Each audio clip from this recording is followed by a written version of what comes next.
Clara's fingers were blue when she finally stopped digging. 3 years of scraping frozen soil to bury what little hope she had left. But this time, she wasn't digging a grave. She was pulling a dying man out of one. "Mama, is he dead like Papa?"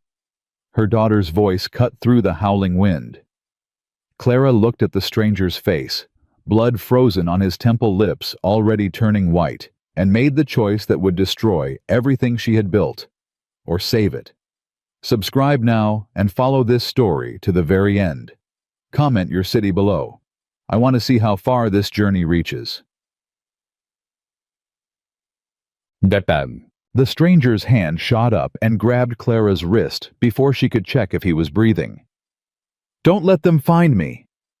His eyes were wild, unfocused, the blue of them so pale they looked like frozen water. Then they rolled back and his grip went slack, and Clara Thornton was left kneeling in the snow behind her dress shop with a half-dead man and 2 children who had already seen too much death for their young years.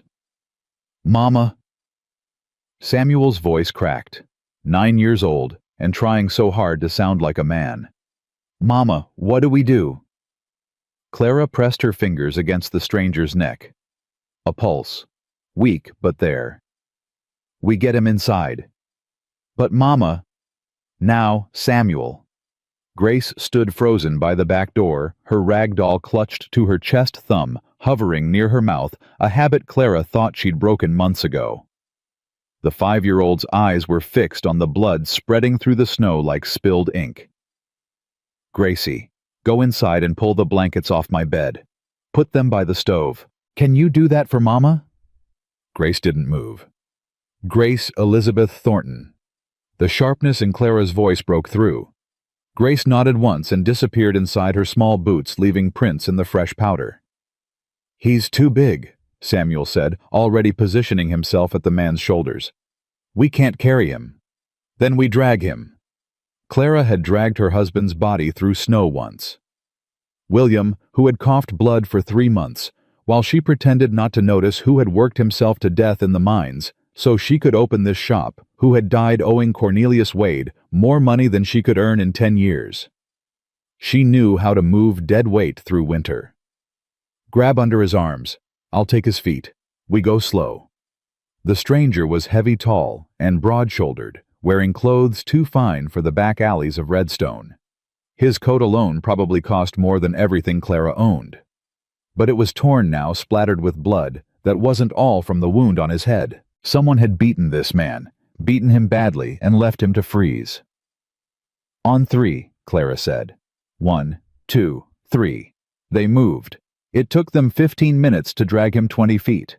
Clara's back screamed. Samuel's face turned red with effort.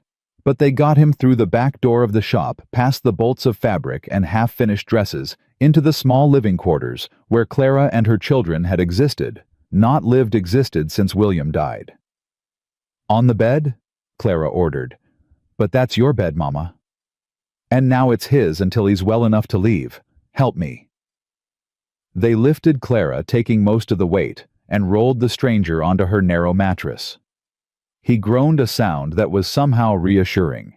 Dead men didn't groan. "Samuel, bolt the front door. Check the windows." "You think someone's coming for him?" Clara looked at the man's battered face. Strong jaw, dark hair matted with blood hands that bore calluses, despite his expensive clothes. A working man dressed like a rich one, or a rich man who hadn't forgotten how to work. "I think someone wanted him dead. I think they might come to finish the job." Samuel's eyes went wide, but he nodded and ran to check the doors. 9 years old, and already he understood that danger didn't knock before entering. Grace appeared at Clara's elbow, blankets dragging on the floor behind her. "Is he going to die like Papa?" Clara's heart cracked. A small fissure, but she felt it. "No, baby. Mama won't let that happen." "You said that about Papa, too." Clara had no answer for that. She took the blankets and tucked them around the stranger, then set water to boil on the stove. She would need to clean that wound, check for other injuries, figure out who this man was and why someone had tried to kill him in the alley behind her shop. But first, Grace, I need you to do something very important. Can you be a big girl for Mama? Grace nodded solemnly. I need you to watch this man. If he wakes up, if he tries to move you, come get me immediately. Don't talk to him. Don't get close. Just watch and come get me. Can you do that? Like a guard. Exactly like a guard. Grace positioned herself on a stool by the door, her doll held like a weapon, and fixed her eyes on the unconscious stranger with the fierce concentration only a 5-year-old could muster. Clara found Samuel standing by the front window, peering through a crack in the curtains. See anything? 2 men, Samuel whispered, standing by the general store. They keep looking this way. Clara's stomach tightened. She moved beside her son and looked. 2 figures in heavy coats, hats pulled low. Not locals, she knew everyone in Redstone by sight, even if most of them had stopped acknowledging her existence after the gossip started. These men were strangers, and they were definitely watching her shop. Samuel, listen to me carefully. You know the back path through Miller's orchard, the one you're not supposed to take. A guilty flush crept up her son's neck. Maybe. I need you to take that path to Reverend Abbott's house. Tell him we have trouble. Tell him to come quickly and to come alone. What about you and Grace? We'll be fine. Your father's rifle is under my bed. Samuel's face went pale. You know how to use it. Clara thought of all the things she'd learned since William died. How to stretch a dollar until it screamed. How to smile at women who called her a charity case behind her back. How to pretend she didn't hear the whispers about the poor Thornton widow who couldn't even afford to keep her husband alive. I know how to protect my children. Go. Now. Stay off the main roads. Samuel hesitated, then threw his arms around her waist in a quick, fierce hug. Before she could respond, he was gone, slipping out the back door into the gathering dusk. Clara returned to the stranger's bedside. Grace hadn't moved from her post. Any change? He talks in his sleep, Grace reported. He said Margaret and Lily. Is Margaret his wife? Clara felt something shift in her chest. Margaret. A woman's name spoken with the desperate tenderness of loss. Maybe baby. We'll ask him when he wakes up. Is he going to wake up? Clara studied the man's face. Beneath the blood and bruises, she could see fine lines around his eyes, the weathered tan of someone who spent his days outdoors. Not a townsman, a rancher maybe, or a farmer, someone who worked the land. I'm going to do everything I can to make sure he does. She worked quickly, cutting away his coat to check for hidden wounds. His shirt beneath was soaked with blood, but when she pulled it open, apologizing silently for the impropriety, she found mostly bruises. Deep ones, the kind that came from boots and fists, but nothing that would kill him if she could get him warm enough. The wound on his head was the worst. Someone had hit him with something hard and heavy, splitting the skin to the bone. She cleaned it with hot water and whiskey, the bottle William had kept for emergencies, and she had never touched then, wrapped it tight with strips torn from her only spare sheet. The stranger's eyes fluttered once during the process. He muttered something that sounded like papers and don't let them before slipping back into unconsciousness. Papers. Important enough to kill, for Clara searched his pockets and found them in his inner coat, a leather pouch wrapped in oilcloth heavy with documents. She didn't open it. Whatever secrets this man carried were not hers to know, but someone wanted them badly enough to leave him for dead. A knock at the front door made her freeze. Mama! Grace's voice trembled. Stay with him, Gracie. Don't make a sound. Clara retrieved William's rifle from under the bed, checking that it was loaded the way he had taught her years ago, before the coughing started, before the bills piled up, before Cornelius Wade came calling with his sympathetic smile and his paperwork that somehow always favored him. She approached the front door on silent feet. Who's there? Mrs. Thornton. A woman's voice, high and nasal. It's Harriet Crenshaw. Open this door immediately. Clara's grip on the rifle tightened. Harriet Crenshaw ran the general store with her husband. She was also the biggest gossip in Redstone, and the woman who had refused to sell Clara flour last week because, We don't extend credit to certain people anymore. What do you want, Mrs. Crenshaw? I saw you dragging something through the snow behind your shop, something that looked distinctly like a body. A pause loaded with accusation. What are you hiding in there? Nothing that concerns you. Everything in this town concerns me, Mrs. Thornton. Open this door, or I'll fetch the sheriff. Clara closed her eyes. She could picture it perfectly, Harriet running to Sheriff Morgan, who was deeply indebted to Cornelius Wade. The sheriff coming to investigate. The stranger being found in her bed. The scandal erupting. What little reputation she had left burning to ash. And yet, she opened the door.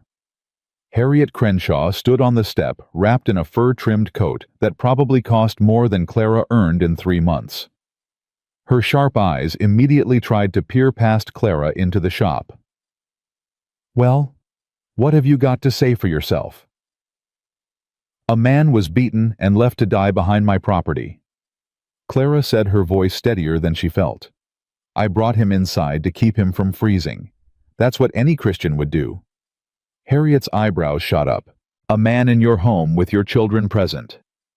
Would you have preferred I let him die? I would have preferred you exercise some propriety. Harriet's voice rose to a pitch that probably carried halfway down the street. A widow alone with a strange man in her bed. He's unconscious and bleeding, Mrs. Crenshaw. I hardly think he's a threat to my virtue. It's not about what he does. It's about what people will say. Harriet leaned closer, her breath fogging in the cold air. Your reputation is already hanging by a thread, Clara Thornton. Your husband left you with nothing but debts and 2 children you can barely feed. The only reason anyone still buys your dresses is Christian charity. And now you bring a strange man into your home on display for anyone to see. Clara's hand tightened on the rifle still hidden behind the door. Then perhaps you should leave so people have nothing to see. I should, Harriet sputtered. How dare you speak to me? My children are cold, Mrs. Crenshaw. There's a man dying in my home who needs attention. You've made your opinion clear. Now if you'll excuse me. She closed the door in Harriet's face.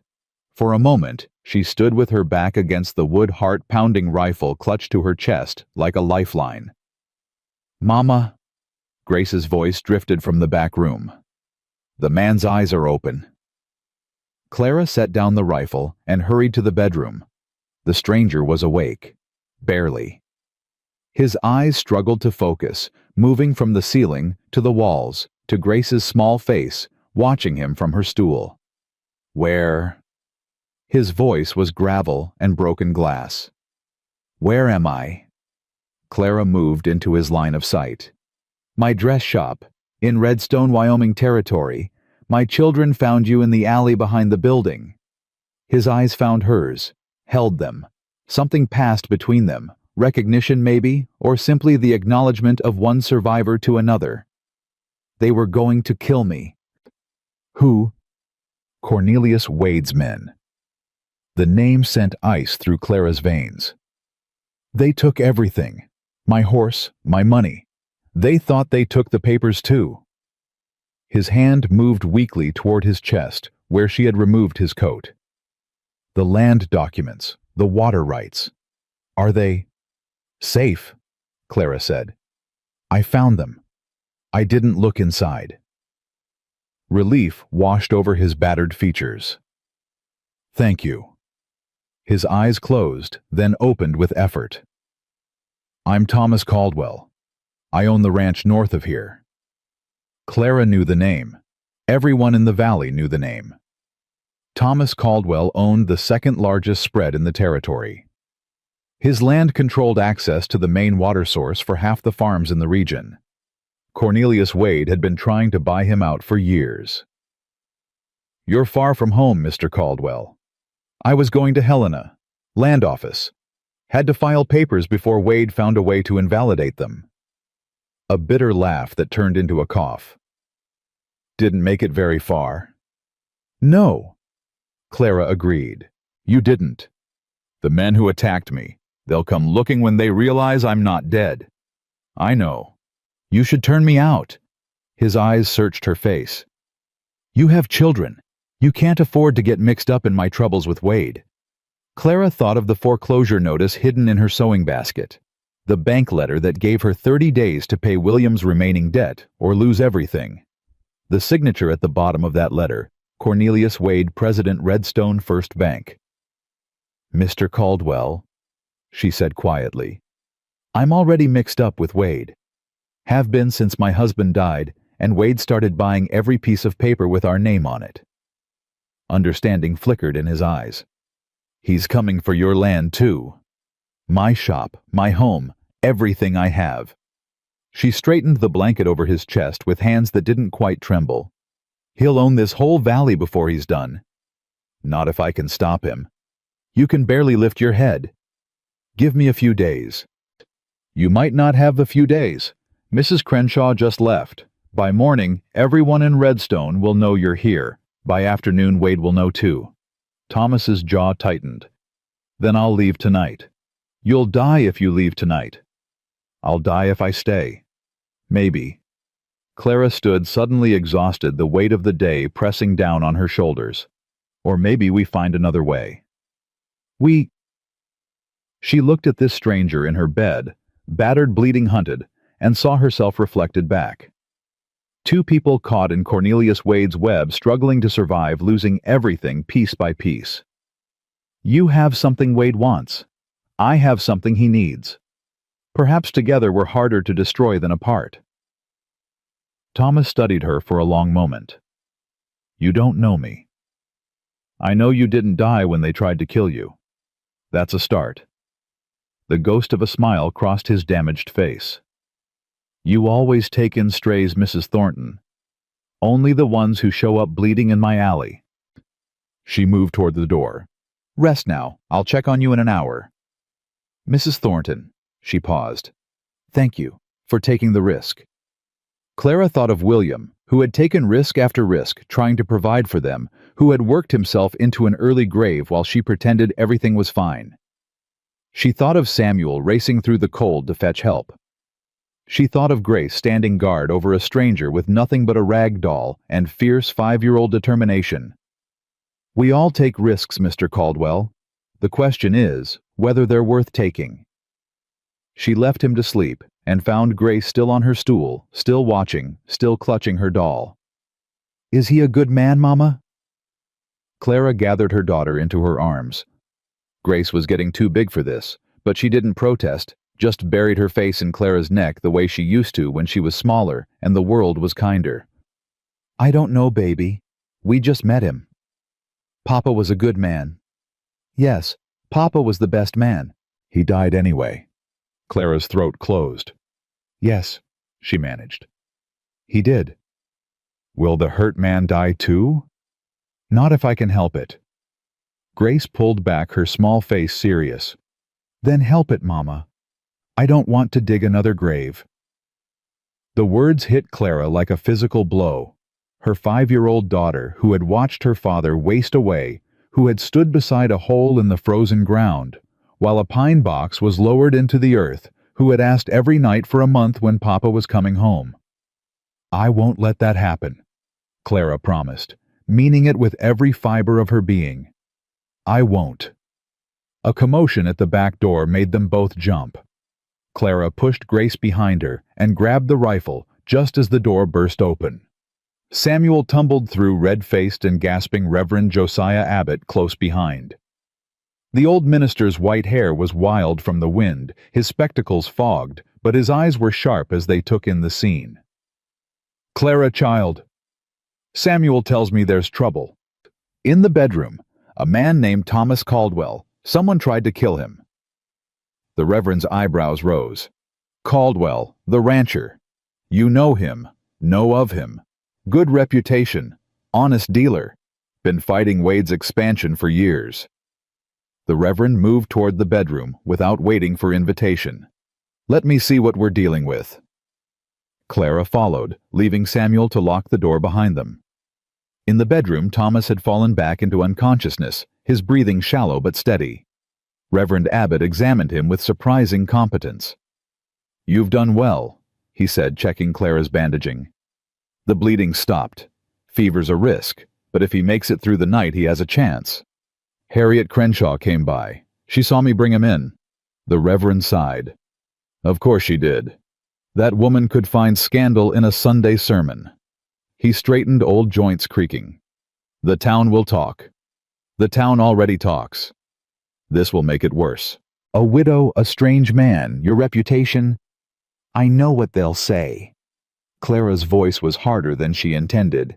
They've been saying it since William died, and I didn't have the decency to throw myself on his grave. I'm past caring about whispers, Reverend. Abbott studied her face. Whatever he saw there made him nod slowly. You've changed, Clara Thornton. Losing everything you love tends to do that. Not everything. He gestured toward the front room where Samuel and Grace were visible through the doorway, sitting close together on the floor, Samuel reading to his sister from a battered picture book. Not yet. Clara watched her children, her everything, her reason for getting out of bed each morning, for forcing her fingers to sew until they bled, for smiling at people who looked right through her. Wade wants my shop, she said quietly. The bank note comes due in 30 days. I don't have the money. I know. If I lose the shop, I lose everything. The children have nowhere to go. I know that too. Clara turned to face the minister. This man, Caldwell, he has something Wade wants. Papers that could stop Wade from controlling all the water in the valley. You think there's an opportunity here?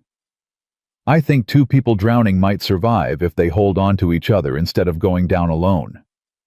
Reverend Abbott was quiet for a long moment.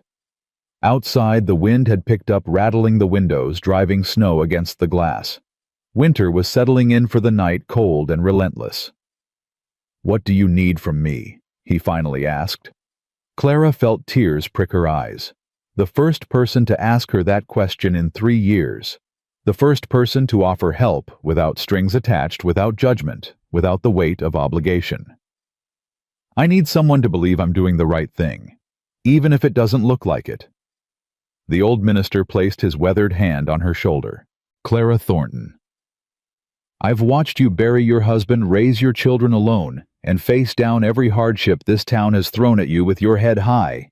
If you say bringing this man in was right, I believe you. Even if it ruins me. Doing the right thing often does. He squeezed her shoulder gently. But I'd rather stand beside someone who chose righteousness over convenience than someone who never chose at all. A crash from the front room shattered the moment. Grace screamed. Samuel shouted something Clara couldn't make out. She was moving before she finished thinking, rifle in hand, bursting into the front room to find her son standing between his sister and the front door, a chair held in his small hands like a weapon. The door was open. Snow swirled in, and standing on the threshold, backlit by the dying light, was a man Clara didn't recognize. Tall, broad, a star pinned to his chest. Mrs. Thornton. His voice was cold as the wind behind him. Sheriff Morgan sent me. We heard you're harboring a fugitive. A fugitive? Clara kept her voice steady, kept the rifle lowered but visible. I'm harboring a man who was beaten half to death and left to freeze. Last I checked, that wasn't a crime. The man you're harboring is wanted for questioning. Something about stolen property. Stolen from whom? The deputy's smile didn't reach his eyes. Mr. Wade has filed a complaint. Says this man, Thomas Caldwell, took documents that rightfully belong to the Redstone First Bank. How convenient, Clara said. A man gets beaten in my alley, and suddenly he's the criminal. You want to explain why you're interfering with an official investigation, Mrs. Thornton. You want to explain why you're threatening a widow and her children over a sick man who can barely open his eyes? The deputy's hand drifted toward his holster. Samuel stepped forward, chair still raised, positioning himself between the deputy and his mother. Don't you touch my mama! 9 years old, voice shaking. Standing his ground anyway. The deputy looked at the boy, then at Clara, then at the rifle in her hands. Behind him, Clara could see shapes moving in the darkness. More men. Wade's men probably wearing badges to make it legal. "You have until morning," the deputy said finally. "Hand over Caldwell or face the consequences." And what consequences would those be? His smile widened. "Mrs. Thornton, you owe Mr. Wade a considerable debt. It would be a shame if that debt suddenly became due immediately. Sheriff's auction could have you out of this building by week's end." Clara's blood ran cold. Her shop, her children's home, everything she had sacrificed to keep. "Get out." "Until morning, Mrs. Thornton. Think carefully about your choices." He backed away, leaving the door open, letting the cold pour in as he disappeared into the night. Clara stood, frozen rifle growing heavy in her arms as the snow settled on her floor, and her children pressed close to her sides, and somewhere in the back room, a stranger, who might be her salvation or her destruction, lay fighting for his life. "Mama." Grace's voice was small. "Are the bad men going to take our house?" Clara looked down at her daughter. At her son, still holding that ridiculous chair, still ready to fight. At everything she had left in the world. "No, baby," she said, her voice finding steel she didn't know she possessed. "Nobody's taking anything from us. Not anymore." She closed the door against the cold, bolted it with hands that had finally stopped shaking, and turned to face whatever came next. Behind her in the bedroom, Thomas Caldwell opened his eyes. He had heard everything, and he knew exactly what he had to do. Thomas Caldwell pushed himself upright before Clara could stop him. Pain exploded through his skull, turning his vision white at the edges, but he gritted his teeth and forced his body to cooperate. "Mr. Caldwell, you need to lie down." "I heard what he said." Thomas's voice came out rougher than he intended. "Wade's using me to destroy you." Clara stood in the bedroom doorway, her children pressed against her sides like small shadows. The rifle still hung in her hand, and Thomas noticed she held it like someone who knew how to use it, but hoped she never would. "That's not your concern." "The hell it isn't." He swung his legs over the side of the bed, fighting the wave of dizziness that threatened to send him back down. "You saved my life. I won't repay that by watching Wade burn yours to the ground. You can barely stand. Then I'll crawl if I have to." Something flickered across Clara's face. Surprise, maybe, or recognition of a stubbornness that matched her own. "Mama." The boy, Samuel Thomas remembered, stepped forward. "He's right. If Wade takes our shop because of him, then he owes us." "Samuel, Papa always said a man pays his debts." Samuel's chin lifted, and Thomas saw the ghost of another man in that gesture. A man who had taught his son about honor before leaving him too soon. "If Mr. Caldwell is an honorable man, he'll help us." Thomas met the boy's eyes, 9 years old, carrying weight that would crush most grown men. "Your father sounds like he was a good man." "He was." "Then I'll try to be worthy of the comparison." Thomas turned to Clara. "The papers I was carrying, the water rights documents, Wade needs them to control the valley. Without them, his entire expansion plan falls apart. And with them, every farmer and rancher in this region has legal access to the watershed. Wade can't squeeze anyone out, can't force sales, can't foreclose on loans because people can't water their crops." Thomas paused, letting the implications sink in. "Including yours." Clara's expression didn't change, but Thomas saw her grip tighten on the rifle. "You're saying those papers could save my shop?" "I'm saying those papers could save everyone Wade has been trying to destroy." Thomas forced himself to his feet, one hand bracing against the wall as the room tilted. "Including the woman who pulled me out of the snow when she could have let me die." "I don't need charity." "Good, because I'm not offering any." Thomas took a step toward her, then another, proving to himself, as much as to her, that he could still move. "I'm offering a partnership. You know this town. You know who Wade has hurt, who might stand against him if they had a reason. I have the legal ammunition to take him down, but I need time to recover, and allies to help me use it. You want me to be your ally. I want you to help me destroy the man who's been destroying you. Silence stretched between them.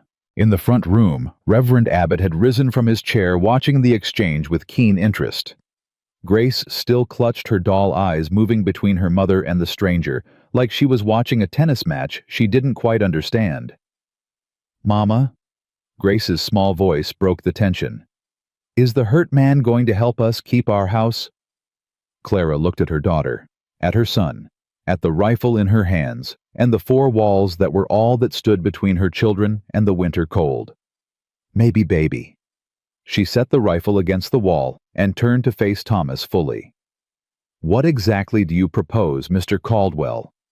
"First, I need to get word to my ranch. My foreman Nathan, he's deaf, but he's the smartest man I know. He can bring men, supplies, legal support if we need it. Wade's deputies are watching the roads." "Then we don't use the roads." Thomas looked at Samuel. "Your mother mentioned you know paths through the woods, hidden ones." Samuel straightened. "I know every trail within 10 miles of here. Papa taught me." "Samuel, absolutely not." Clara stepped between Thomas and her son. "He's 9 years old. I'm almost 10. You are not going out there with Wade's men looking for any excuse to—" "Mrs. Thornton." Reverend Abbott's calm voice cut through the argument. "Might I suggest a compromise?" Clara turned to the minister, and Thomas saw exhaustion beneath her defiance. How long had this woman been fighting alone? How many battles had she won through sheer force of will? "I may be old," Abbott continued, "but I still remember the paths through Miller's orchard, and Wade's men won't stop a minister on church business." "Reverend, I can't ask you to—" "You're not asking. I'm offering." The old man smiled. "Besides, I've been looking for an excuse to visit the Caldwell Ranch. I hear they have excellent apple cider." Thomas felt something loosen in his chest. Allies. For the first time since the ambush, he wasn't completely alone. "Nathan will know what to do when you arrive. Tell him Thomas is alive and that the papers are safe. He'll handle the rest." Abbott nodded and moved toward the door. "I'll leave at first light. Less suspicious that way." "Reverend?" Clara's voice stopped him. "Thank you. Save your thanks for when we've one child." He opened the door, then paused. "And Clara, whatever happens, know that you've done the right thing. Some battles are worth fighting even when the cost is high." He disappeared into the night, leaving Clara alone with a wounded stranger and 2 children who had already seen too much of life's cruelty. Thomas's strength gave out without warning. One moment he was standing, the next his knees buckled and he was falling. Clara caught him before he hit the floor, her shoulder wedging under his arm, taking his weight with a grunt of effort. "Samuel, help me." Together, mother and son guided Thomas back to the bed. His head pounded with each heartbeat, and he could feel the fever building in his blood, but he forced his eyes to stay open. "I'm sorry," he managed. "I'm not usually this useless. You were beaten half to death 12 hours ago. I'd say you're doing remarkably well." "Flatterer." Clara's lips twitched. Not quite a smile, but close. "Rest, Mr. Caldwell. We have until morning to figure out our next move." "Thomas." "What?" "Call me Thomas. If we're going to be partners, Mr. Caldwell seems unnecessarily formal." Clara hesitated. In the doorway, Grace had appeared again, watching with solemn eyes. "Mama, can I give the hurt man? Can I give Thomas my doll? She helps when things hurt." Thomas looked at the small girl, at the ragged doll clutched to her chest like a lifeline. Something cracked open in his heart. A door he'd sealed shut 5 years ago, when he'd buried his wife and daughter on the same cold morning. "That's very kind of you, Grace, but I think your doll needs to stay with you tonight. You've both been very brave." Grace considered this. "Okay, but if you get scared, you can borrow her. Mama says it's okay to be scared sometimes. Your mama is very wise." Grace nodded as if this were obvious and retreated to the front room with her brother. Clara watched them go, and Thomas saw the tension in her shoulders, the weight she carried that never quite lifted. "They're good children. They're my whole world." I had a daughter. The words came out before Thomas could stop them. Lily. She would have been Grace's age. Clara turned back to face him. Waiting. Not pushing. She died with her mother. 5 years ago. Fire took them both while I was away on business. Thomas stared at the ceiling, unable to meet Clara's eyes. I've spent every day since then trying to build something that would make their deaths mean something. Expanding the ranch, fighting Wade, protecting other families from losing what I lost. Did it help? No. The admission cost him more than the wounds Wade's men had inflicted. Nothing helps. You just learn to carry the weight. Clara was silent for a long moment. Then she sat on the edge of the bed close enough that Thomas could feel the warmth of her presence, but not touching. My husband coughed blood for 3 months before he died. Every night I heard him trying to muffle the sound so the children wouldn't know. Every morning I watched him drag himself to the mines because we needed the money. I knew he was dying. I pretended I didn't. Her voice was steady, but Thomas heard the fractures beneath. When he finally collapsed, when Dr. Morrison told me there was nothing to be done, I wasn't surprised. I was relieved. She laughed a sound without humor. Isn't that terrible? My husband was dying, and part of me was relieved because it meant I could stop pretending. That's not terrible. That's human. The town didn't see it that way. Widow Thornton, who didn't cry enough at the funeral, who opened her shop the very next week because bills don't stop for grief, who dresses her children in clothes she makes from scraps because she can't afford new fabric. Clara's hands twisted in her lap. They've been waiting for me to fail. Some of them are probably hoping this situation gives them the excuse they've been looking for. Then we don't give them that excuse. Clara looked at him. How? By surviving. By winning. Thomas reached out, covering her hands with his own. His skin was still too cold, his grip weaker than he would have liked, but the gesture seemed to steady something in both of them. Wade thinks he can crush anyone who stands alone. Let's show him what happens when people stand together. The night passed slowly. Clara dozed in the chair beside the bed, jerking awake at every sound, every shift in the wind. Thomas drifted in and out of consciousness, his fever rising and falling like a tide. At some point, Grace appeared with a cup of water, helping Thomas drink with the solemn concentration of a child playing doctor. Samuel brought firewood, building up the flames without being asked, moving with the quiet efficiency of someone used to caring for others. When dawn finally grayed the windows, Clara was already awake, already planning. "The fever's breaking," she said, pressing her palm to Thomas's forehead. "That's good. You might actually live. Your bedside manner needs work." "My bedside manner kept you alive. Be grateful." Thomas laughed, then winced as his ribs protested. Point taken. A knock at the front door silenced them both. Clara moved toward it with the rifle, gesturing for the children to stay back. "Who's there?" "It's Harriet Crenshaw, and the Reverend, and others." Clara exchanged a glance with Thomas, then unbolted the door. Harriet Crenshaw stood on the step, but she wasn't alone. Behind her stood Reverend Abbott, who should have been on his way to the Caldwell Ranch, and behind him a crowd.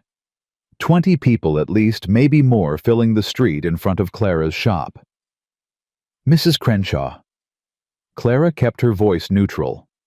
"I wasn't expecting company." "No, I don't suppose you were." Harriet's face was unreadable. "May we come in?" "That depends on why you're here." Reverend Abbott stepped forward. "Clara, something happened last night. Something that changes things." "What kind of something?" "Wade's men burned the Thompson farm." A new voice, rough with anger. Clara recognized John Peterson, whose small homestead bordered hers. "Burned it to the ground while the family slept. The Thompsons barely got out alive." Clara felt the blood drain from her face. "Martha Thompson, the children, safe. Scared, but safe." Peterson's jaw tightened. It was a warning to anyone thinking about standing against Wade. "And you're here because..." Harriet Crenshaw spoke again, and this time, Clara heard something she'd never expected: shame. "We're here because we've been cowards. We've watched Wade squeeze this town dry for years. We've turned our backs on neighbors who needed help. She broke off, looking at Clara with eyes that glistened. "We've treated you shamefully, Clara Thornton, and I'm sorry." Clara stood frozen, uncertain how to respond to an apology she'd never thought she'd receive. "We heard about the man you took in," Harriet continued. "Heard about Wade's deputy threatening you. And we heard what the Reverend told us this morning about the papers your guest was carrying." "You told them?" Clara turned to Abbott. "I told them the truth. That Thomas Caldwell has legal documents that could break Wade's stranglehold on this valley. That you saved his life at risk to your own. That Wade is coming for you next, and if we let him take you, none of us are safe." John Peterson stepped forward. "We've lost enough, Mrs. Thornton. Watched enough of our neighbors get crushed under Wade's boot. If there's a chance to fight back, we want in." "What about my reputation?" Clara couldn't keep the bitterness from her voice. "Yesterday I was a scarlet woman for bringing a man into my home. Today you want to be my allies." The crowd shifted uncomfortably. Several people looked away. "You're right to be angry." Harriet's voice was quiet. "We've earned every bit of your scorn, but our shame doesn't change the facts. Wade is a threat to all of us, and you and Mr. Caldwell, you might be the only ones who can stop him." Clara felt Thomas's presence before she heard him. He had managed to get out of bed, was leaning heavily against the doorframe to the bedroom, pale but determined. "She's right," he said, "and she's wrong." Everyone turned to look at him. "You haven't earned Mrs. Thornton's scorn. You've earned her contempt." Thomas's voice was stronger than it had any right to be. "You abandoned her when she needed you, gossiped about her when she struggled, made her children feel like pariahs because their mother had the audacity to survive without a man." The crowd shifted again. Clara saw shame deepen on several faces. "But here's the thing about contempt." Thomas straightened, and despite his injuries, there was something commanding in his presence. "It can be overcome. Not with words, with actions. You want to stand against Wade Good. Prove it. Not to me, to her. To the woman you failed." Silence stretched. Then Harriet Crenshaw did something Clara would never forget. She stepped forward, took Clara's hands in her own, and looked her in the eye. "I refused to sell you flour last week. Said I didn't extend credit to certain people. I knew you needed it. I knew your children were hungry, and I turned you away because I was petty and small and afraid of what people would think if I helped the Thornton widow." Tears slid down Harriet's weathered cheeks. "I can't undo that, but I can promise you it won't happen again. And I can promise that whatever comes next, I'll stand beside you instead of against you." Clara stared at the woman who had been her chief tormentor for 3 years. The woman whose whispers had cost Clara customers, whose judgment had isolated her from the community, whose cruelty had made Grace ask why the other children weren't allowed to play with her. "Why now?" Clara's voice cracked. "Why today, after everything?" "Because last night when the Thompsons' barn was burning, I saw what we've become, what I've become. A town so scared of one man that we'd let our neighbors burn rather than stand up." Harriet's grip tightened on Clara's hands. "Your husband worked himself to death trying to provide for you, and when he died, instead of helping his widow, we made her life harder. What does that say about us?" Clara had no answer. Neither did anyone else. "Mama!" Grace's small voice cut through the tension. She had crept forward, was standing at Clara's knee, looking up at the crowd with wide eyes. "Are these people going to be nice to us now?" The question, so simple and so devastating, hung in the cold air. Harriet Crenshaw knelt down, bringing herself to Grace's level. "We're going to try, sweetheart. We're going to try very hard." Clara made her decision. "Come inside, all of you. If we're going to fight Wade, we need a plan." The shop was too small for 20 people, but they crammed in anyway. Those who couldn't fit stood at the door, straining to hear. Thomas had settled into a chair by the stove, still pale but alert, the papers from his coat spread on the table before him. "These are the water rights documents," he explained. "Legal claims to the North Valley watershed filed by my father 30 years ago and upheld by the territorial court ever since. Wade's been trying to invalidate them for years." "Why does he want them so badly?" John Peterson asked. "Because whoever controls the water controls everything. Every farm, every ranch, every business in this valley depends on that watershed. If Wade can claim it, he can charge whatever he wants for access, and anyone who can't pay loses everything."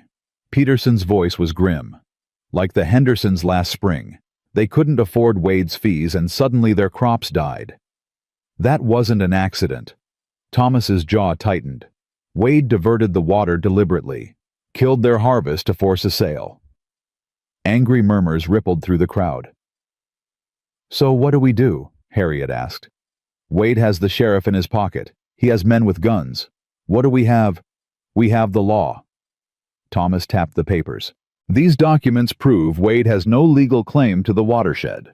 If we can get them to the territorial judge and Helena, Wade's entire operation falls apart.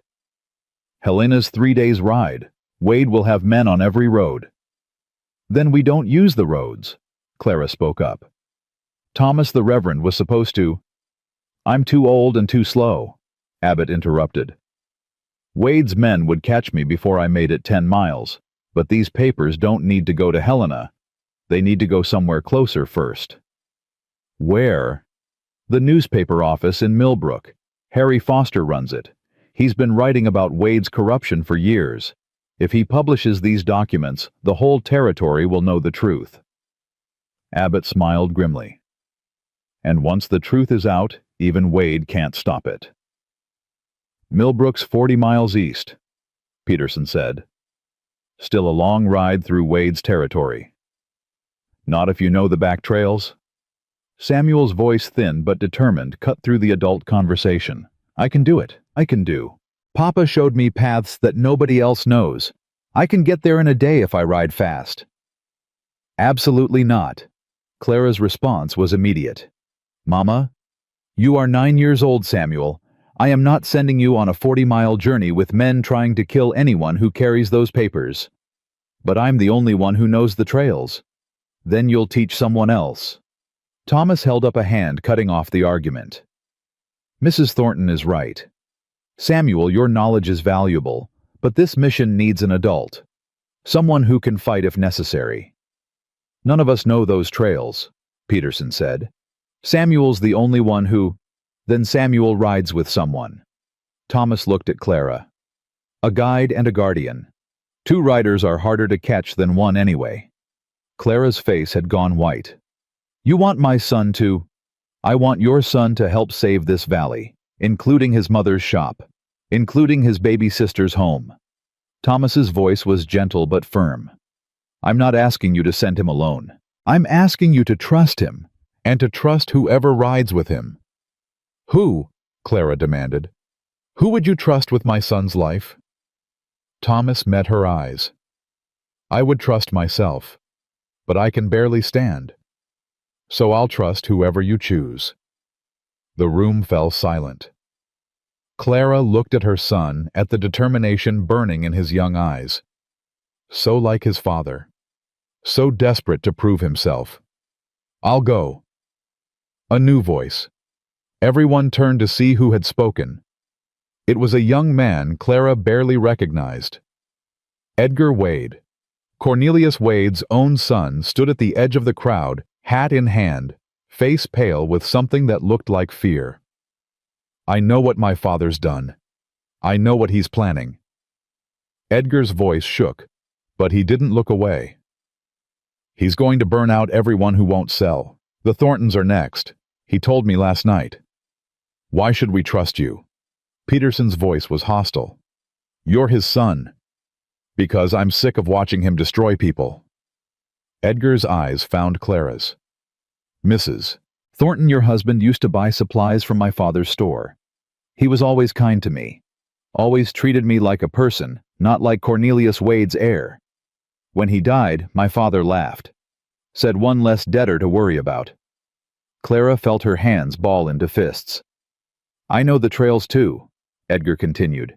I used to ride them as a boy, before my father decided I needed to learn the business instead of wasting time on horses. I can get your son to Millbrook, and I can make sure my father's men don't follow.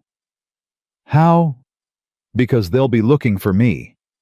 Edgar's smile was bitter. I heard my father's plans last night, and I stole his ledgers.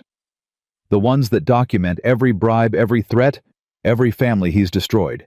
He doesn't know I have them yet, but he will soon. And when he does, he'll send every man he has after me. Edgar reached into his coat and pulled out a leather-bound book thick with papers. Between Mr. Caldwell's water rights documents and my father's own records, we have enough to put him in prison for the rest of his life. He held the ledger out to Thomas. Take it, use it, and let me help undo some of the damage he's caused. Thomas accepted the ledger slowly, his eyes never leaving Edgar's face. You know what this means. You're betraying your own father. My father stopped being my father a long time ago. He's just a monster who happens to share my blood. Clara watched the exchange, her mind racing. Edgar Wade turning against his own family. It could be a trap, a way for Cornelius to get someone inside their planning. But the look in Edgar's eyes was one she recognized. Shame, self-loathing, the desperate need to prove that you're more than the circumstances that made you. Samuel. Clara's voice was barely above a whisper. What do you think? Her son looked at Edgar for a long moment. Then he nodded. Papa always said you can tell a man's character by how he treats people who can't help him. Mr. Edgar used to give me candy when no one was looking. Never asked for anything back. That was years ago, Clara said. People don't change that much. Samuel looked at his mother with eyes too old for his face. Not really. Clara felt the weight of the decision pressing down on her. Her son's life in the hands of her enemy's child. Everything riding on whether a young man's conscience was stronger than his blood. She looked at Thomas. He gave her the smallest nod. All right. The words felt like stones in her mouth. Samuel and Edgar ride at noon. The rest of us prepare for whatever Wade does when he finds out his son has betrayed him. The crowd began to disperse, everyone talking at once, making plans. Clara stood frozen, watching her son shake hands with Edgar Wade like they were soldiers going off to war. Thomas appeared at her elbow. You're doing the right thing. Am I, or am I sacrificing my son for a valley full of people who've treated us like dirt for 3 years? You're giving him a chance to be the man his father would have wanted him to be. Thomas's hand found her shoulder. That's not sacrifice. That's faith. Clara turned to face him. And if I'm wrong, if Edgar is lying and my son dies on some back trail because I trusted the wrong person. Thomas had no answer for that. Some risks couldn't be calculated. Some leaps of faith landed on solid ground, and some opened onto empty air. Mama, Grace tugged at Clara's skirt. Is Samuel going on an adventure? Clara knelt down, gathering her daughter close. Yes, baby, a very important adventure. Can I go too? No, sweetheart. This adventure needs you here. Someone has to help me take care of Thomas while he gets better. Grace considered this responsibility with the gravity it deserved. Okay, but tell Samuel he has to come back. I need him to read me stories. I'll tell him. Clara kissed her daughter's forehead. I promise. Across the room, Samuel was already helping Edgar study a hand-drawn map of the territory. Two boys from opposite ends of the world united by circumstance and something that might have been hope. Clara watched them and tried not to think about all the ways this could go wrong. The noon sun hung cold and pale in the winter sky when Samuel mounted his father's old horse and prepared to ride. Edgar sat astride a borrowed mare, the leather satchel containing both the water rights documents and his father's ledger secured across his chest. Stick to the trails I showed you. Samuel told Edgar, his voice carrying the authority of someone who knew this land in his bones. If we see riders, we split up. You take the documents south to Miller's Creek. I'll lead them north. Splitting up is dangerous. Less dangerous than both of us getting caught. Samuel's jaw was set in a familiar line. The papers are what matter. Get them to Millbrook no matter what. Clara listened to her 9-year-old son talk about strategy and sacrifice and felt something shift in her chest. Pride, maybe, or grief for the childhood he'd never really had. Samuel. She stepped forward, taking his hands in her own. Come back to me. I will, Mama. He squeezed her fingers. I promise. Don't make promises you might not keep. Papa always said a man's word is his bond. Samuel's eyes met hers. I'm coming back. That's my word. Clara pulled him down from the saddle, wrapped her arms around him, and held on longer than she should have. She could feel his heart beating against her chest, could smell the soap she'd used to wash his hair that morning, could feel the fragile bones beneath his skin. Her son, her firstborn, riding into danger because his mother had saved a stranger's life. I love you, she whispered, more than anything in this world. I know, Mama. Samuel pulled back, his eyes bright. That's why I have to do this, to keep you safe. He climbed back onto his horse before she could respond.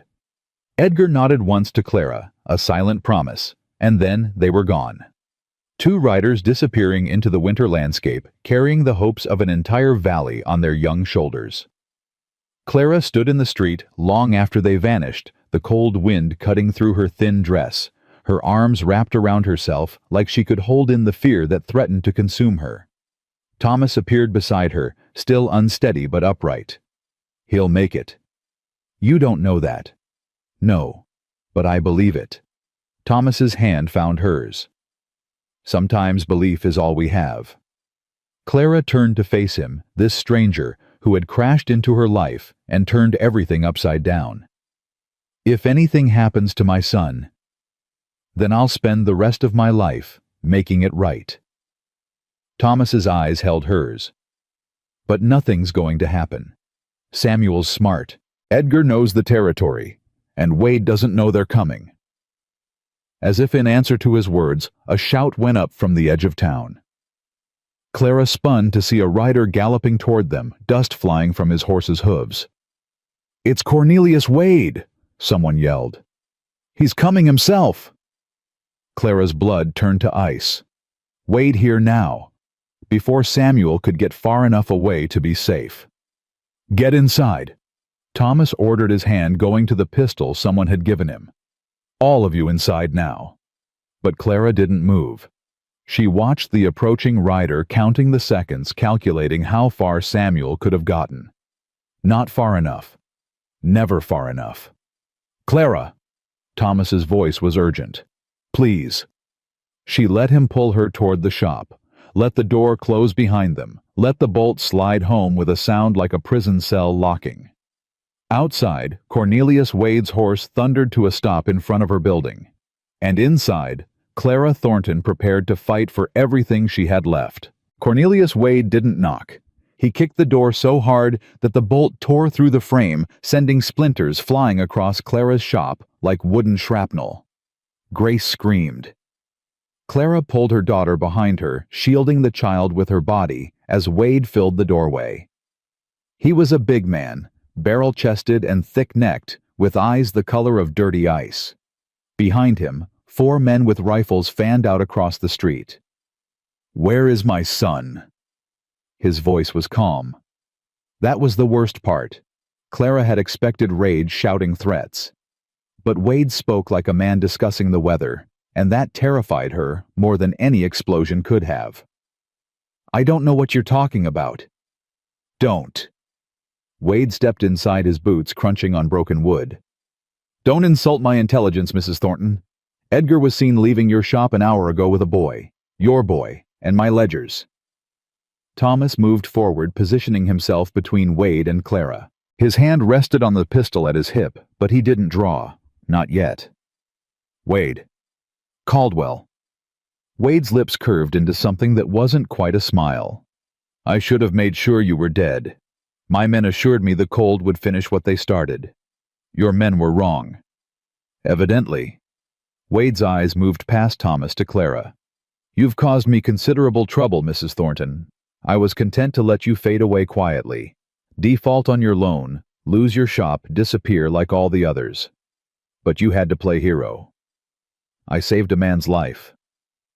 You declared war. Wade's calm finally cracked something dark and ugly surfacing beneath. And you turned my own son against me. Edgar made his own choice. Edgar is a weak, sentimental fool who's been useless to me since the day he was born. Wade's hand shot out and grabbed Clara's arm, yanking her toward him.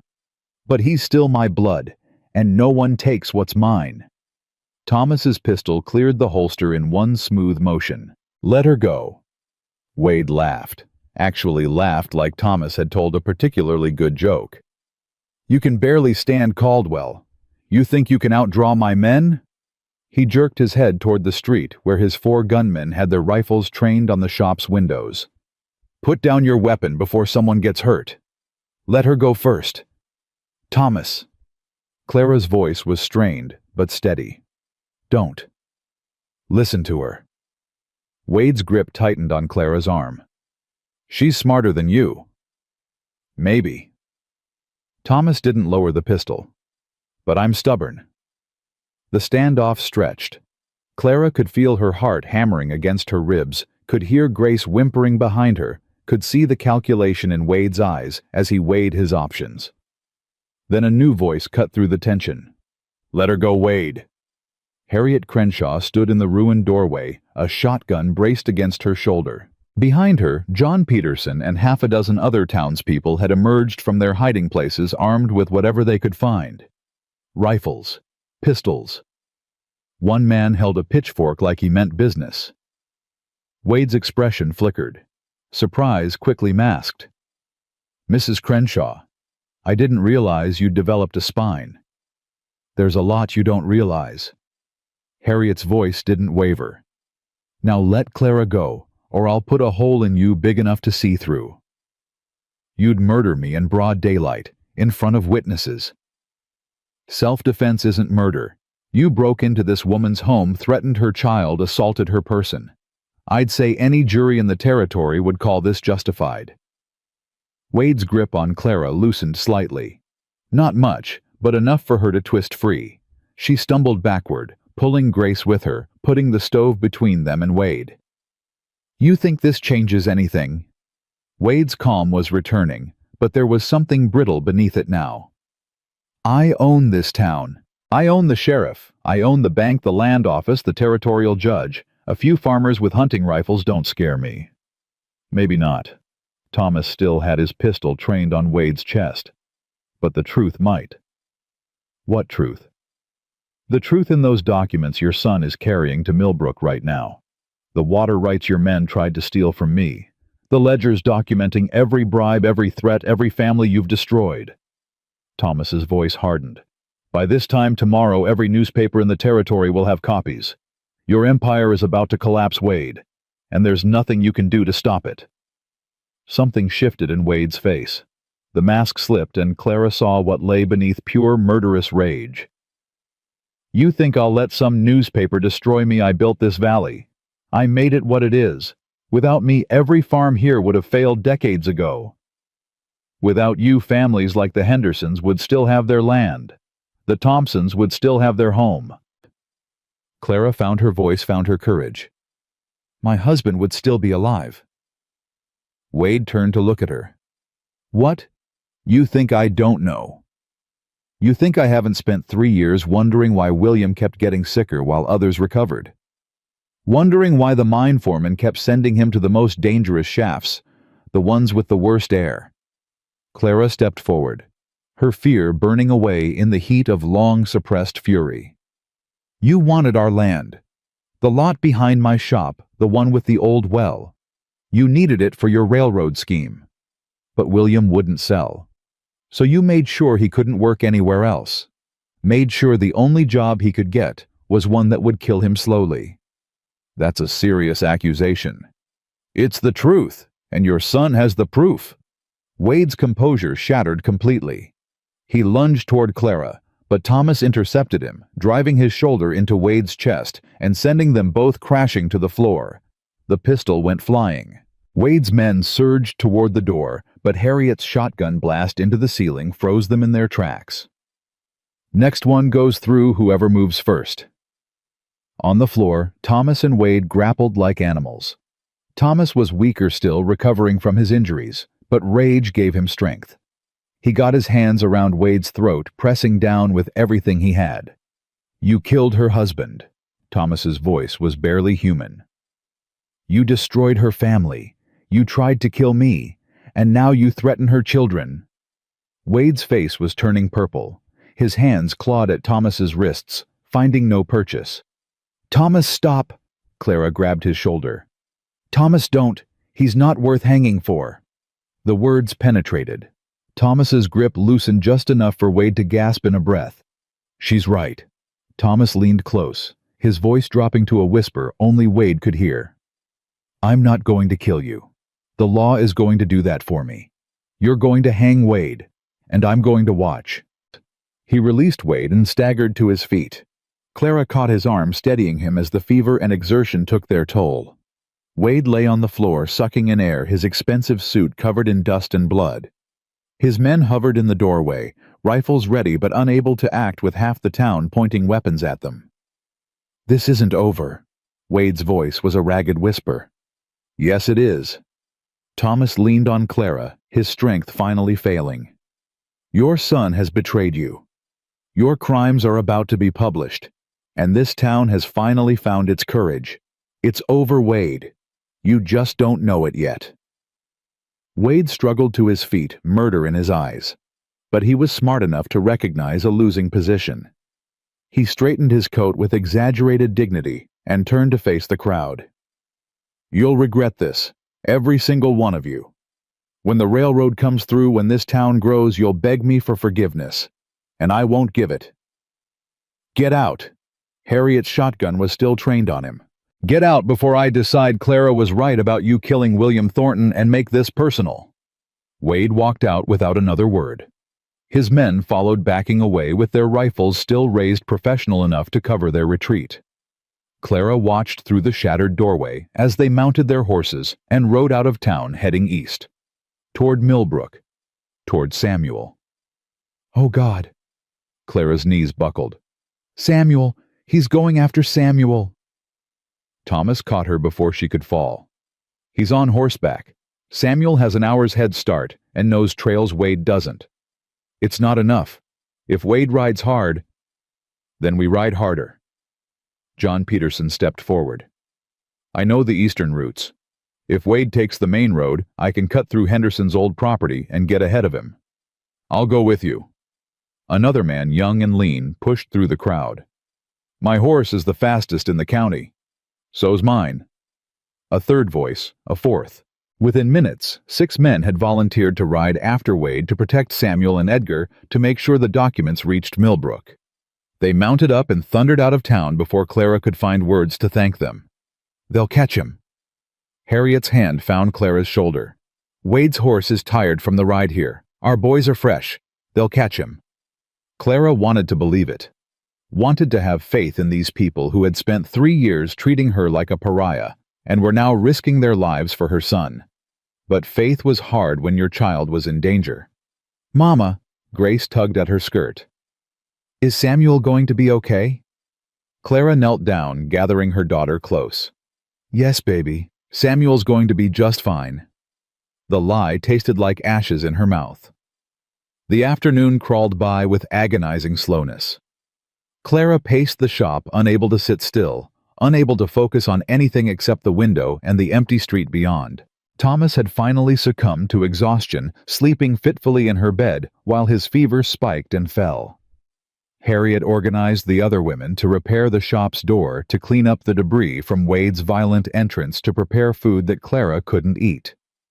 Grace played quietly in the corner, her rag doll clutched tight, her eyes following her mother's every movement. Reverend Abbott arrived at dusk, breathless from his journey.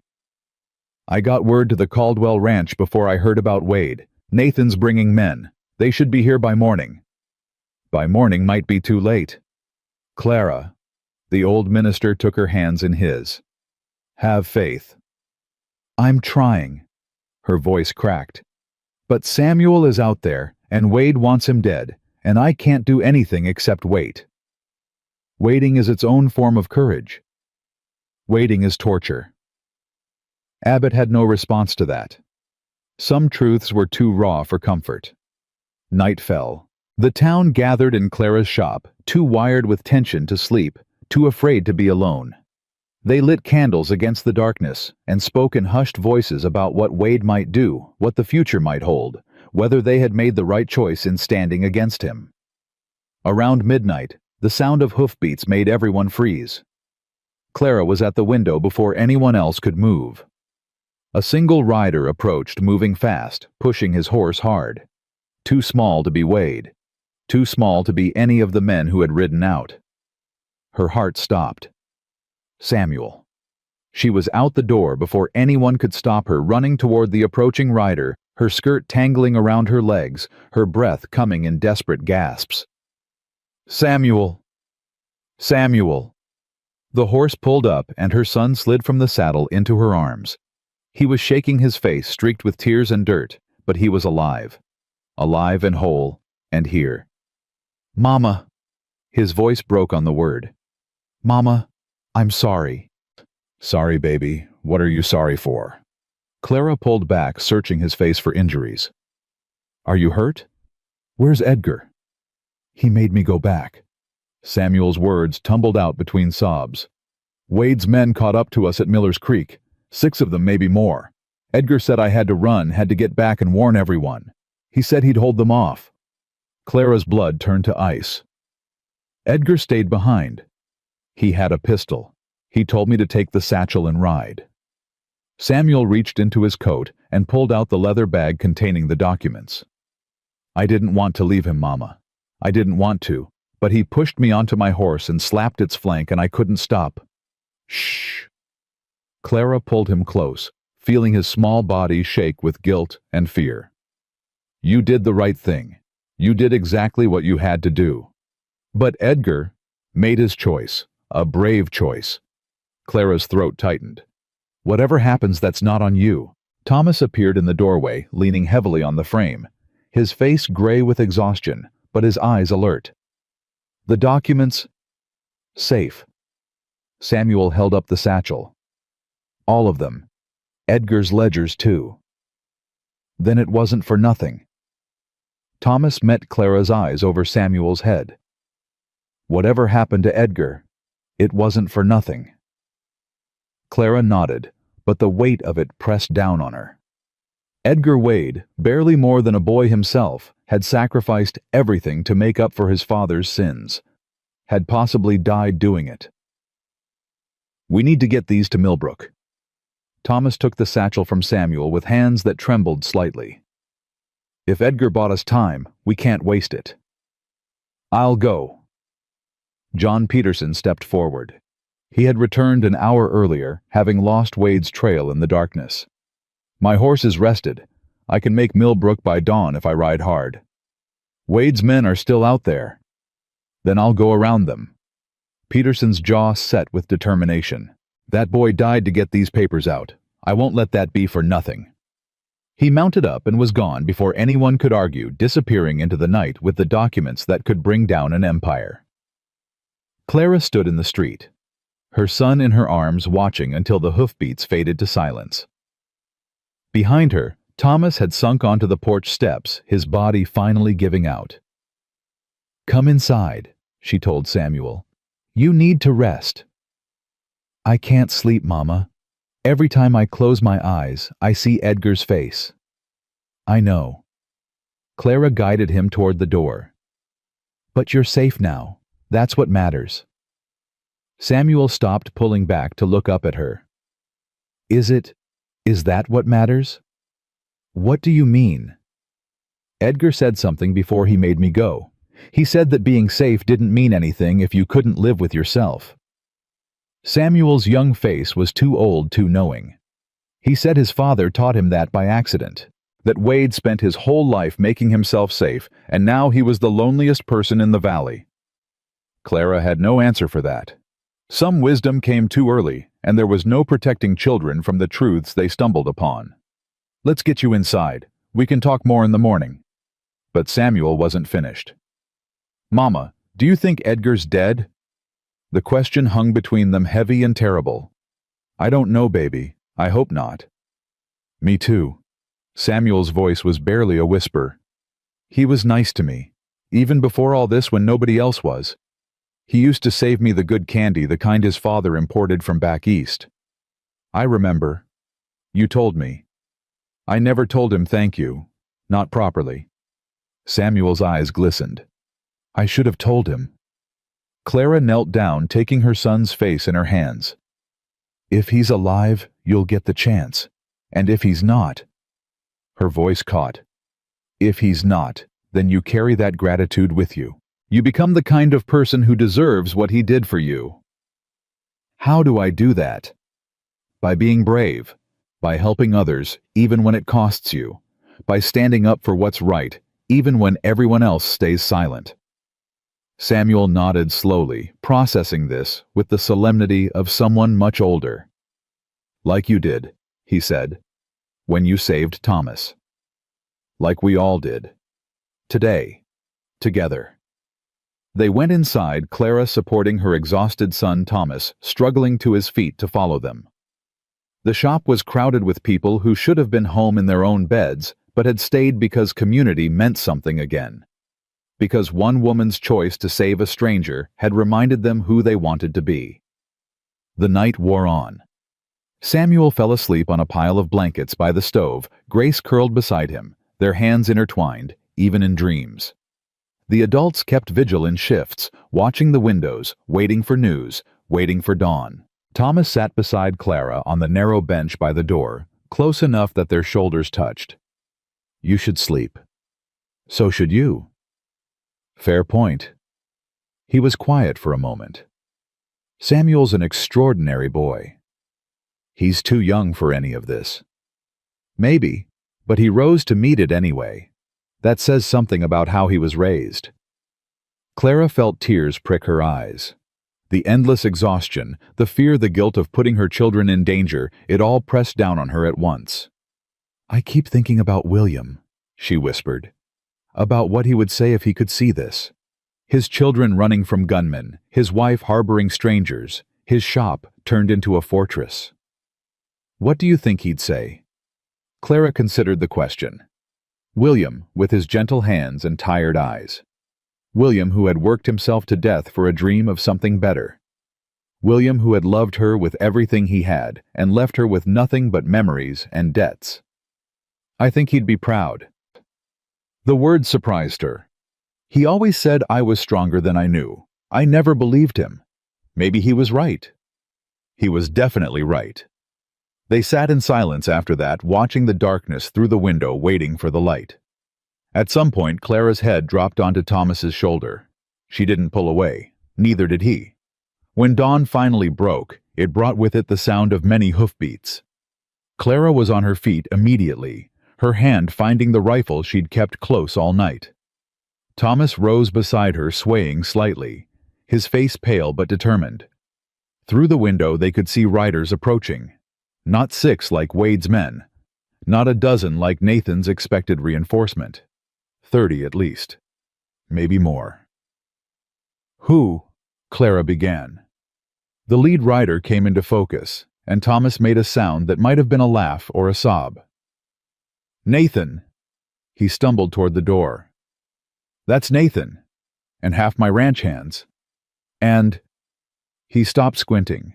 "Are those federal marshals?" Clara followed him outside the cold morning air, hitting her like a slap. The riders pulled up in front of the shop, a wall of men and horses that stretched across the entire street. Nathan dismounted, first his weathered face breaking into a rare smile when he saw Thomas alive. His hands moved in rapid signs that Clara couldn't follow, but Thomas clearly could. "They arrested Wade." Thomas translated, his voice thick with disbelief. "An hour ago at his ranch. Federal marshals out of Helena. Apparently the territorial judge sent them as soon as he received copies of the documents." Copies. Clara's mind raced. But Peterson only left last night. There's no way. Not Peterson. A new voice, familiar and impossible. Edgar Wade stepped out from behind the wall of horses. His arm was in a sling, his face battered and bruised, but he was alive. Alive and smiling. Edgar. Samuel burst from the doorway, nearly knocking the young man over with the force of his hug. You're alive. I thought we all thought. I almost wasn't. Edgar's good arm wrapped around Samuel. Wade's men got a few good hits in before the Peterson riders caught up. But it turns out 6 against 8 are bad odds, especially when 3 of your 6 don't really want to fight. What do you mean?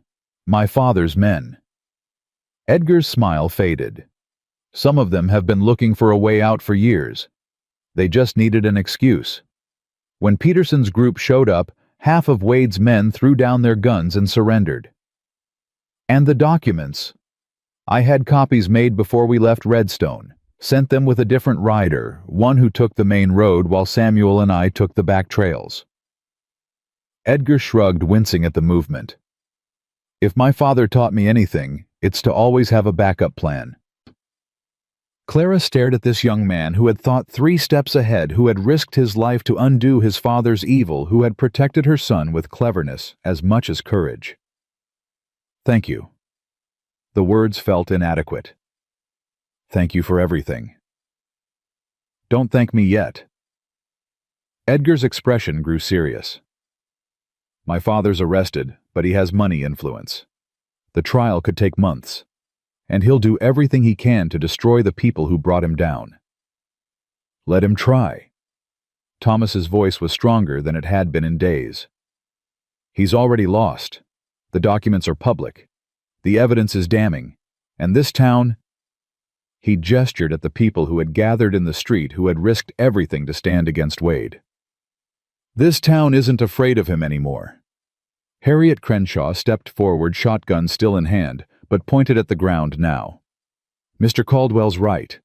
We've been cowards for too long, letting Wade bully us into submission. That ends today. She turned to face the crowd. Whatever comes next, we face it together. As a community, the way we should have been all along. A murmur of agreement rippled through the gathered townspeople. Clara saw faces she recognized, people who had snubbed her for years, now looking at her with something like respect. Something like shame. It wasn't forgiveness, not yet. But it was a start. What happens now? Samuel asked, still standing close to Edgar. Now. Thomas looked at Clara, at her children, at the town that had finally found its spine. Now we rebuild. All of us. Together. The sun rose higher, burning away the morning mist, painting the snow-covered street in shades of gold. Clara stood in front of her battered shop, surrounded by people she was only beginning to know, and felt something she hadn't felt in 3 years. Hope. Not certainty, not safety. Just hope, fragile and precious, and terrifying in its intensity. Thomas's hand found hers. She didn't pull away. It's not over, she said quietly. No, he agreed. But the worst is behind us. Clara looked at her children. Samuel grown old overnight. Grace still clutching her doll, but smiling now, actually smiling, and allowed herself to believe it might be true. The worst was behind them. And whatever came next, she wouldn't face it alone. The federal marshals took Cornelius Wade to Helena in chains 3 days after his arrest. Clara watched from her shop window as the prison wagon rolled through Redstone, flanked by armed riders, carrying the man who had destroyed so many lives toward a justice long overdue. Wade's eyes found hers as the wagon passed. He didn't look defeated. He looked patient, like a man who believed this was merely a temporary setback. He's gone. Thomas appeared at her shoulder, close enough that she could feel the warmth of him. It's over. Is it? Clara didn't look away from the departing wagon. You saw his face. He thinks he's coming back. Men like Wade always think that, right up until the rope tightens. Clara finally turned from the window. Thomas looked better than he had in days, still pale, still moving carefully. But the fever had broken and his strength was returning. Nathan had brought a doctor from the Caldwell Ranch who had properly treated his wounds, replacing Clara's makeshift bandages with professional care. The trial could take months, she said, and Wade has friends in Helena, money, influence. He also has enemies, people he's wronged who've been waiting years for a chance to testify against him. Thomas's hand found the small of her back, a gesture that had become natural between them. The evidence is overwhelming. Edgar's ledgers alone document enough crimes to hang him 3 times over. And if he gets off, if he buys his way out, then we deal with that when it happens. Thomas turned her to face him fully. Clara, you've been carrying this weight for days. Let yourself breathe. I don't know how. The admission slipped out before she could stop it. 3 years of survival, of fighting, of refusing to let herself feel anything except the next problem that needed solving. Now that the immediate danger had passed, she felt lost. Adrift without an enemy to focus on. You learn.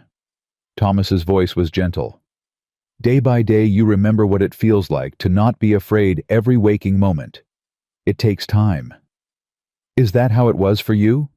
After Catherine? The question was bold. Too personal maybe for their fragile new understanding. But Thomas didn't flinch. After Catherine, I forgot how to breathe for 2 years. Forgot how to eat, sleep, feel anything except the cold. I buried myself in work because movement was the only thing that kept the darkness at bay. He paused, something shifting in his eyes. I didn't start learning to breathe again until I woke up in your bed with your daughter offering me her doll. Clara felt heat rise to her cheeks. Thomas, I'm not asking for anything. He stepped back, giving her space. I'm just telling you the truth. You saved more than my life, Clara. You reminded me that I still had one. Before she could respond, the shop door burst open and Grace came tumbling in her doll, dragging behind her. Mama, Samuel says I can't help with the barn, but I want to help. Clara knelt to meet her daughter's indignant gaze. What barn, sweetheart? The new one. Mr. Nathan says they're building us a new barn because the old one burned down and Samuel gets to help carry nails. But Samuel says I'm too little. Clara looked up at Thomas, who was smiling for the first time in days. Nathan took it upon himself to organize a work crew, he explained. Half the town volunteered. They've been out at your property since dawn. My property, but I didn't. You didn't have to ask. Thomas's smile widened. That's rather the point. Clara rose slowly, her mind struggling to process this information. People were building her a barn. People who had refused to sell her flour 2 weeks ago were now giving up their Saturday to construct a building on her land. I don't understand. What's to understand? You saved my life. I was carrying documents that saved their livelihoods. They're grateful. Grateful people don't build barns. They say thank you and go back to their lives. Maybe in some places. Thomas offered his arm. Want to go see for yourself?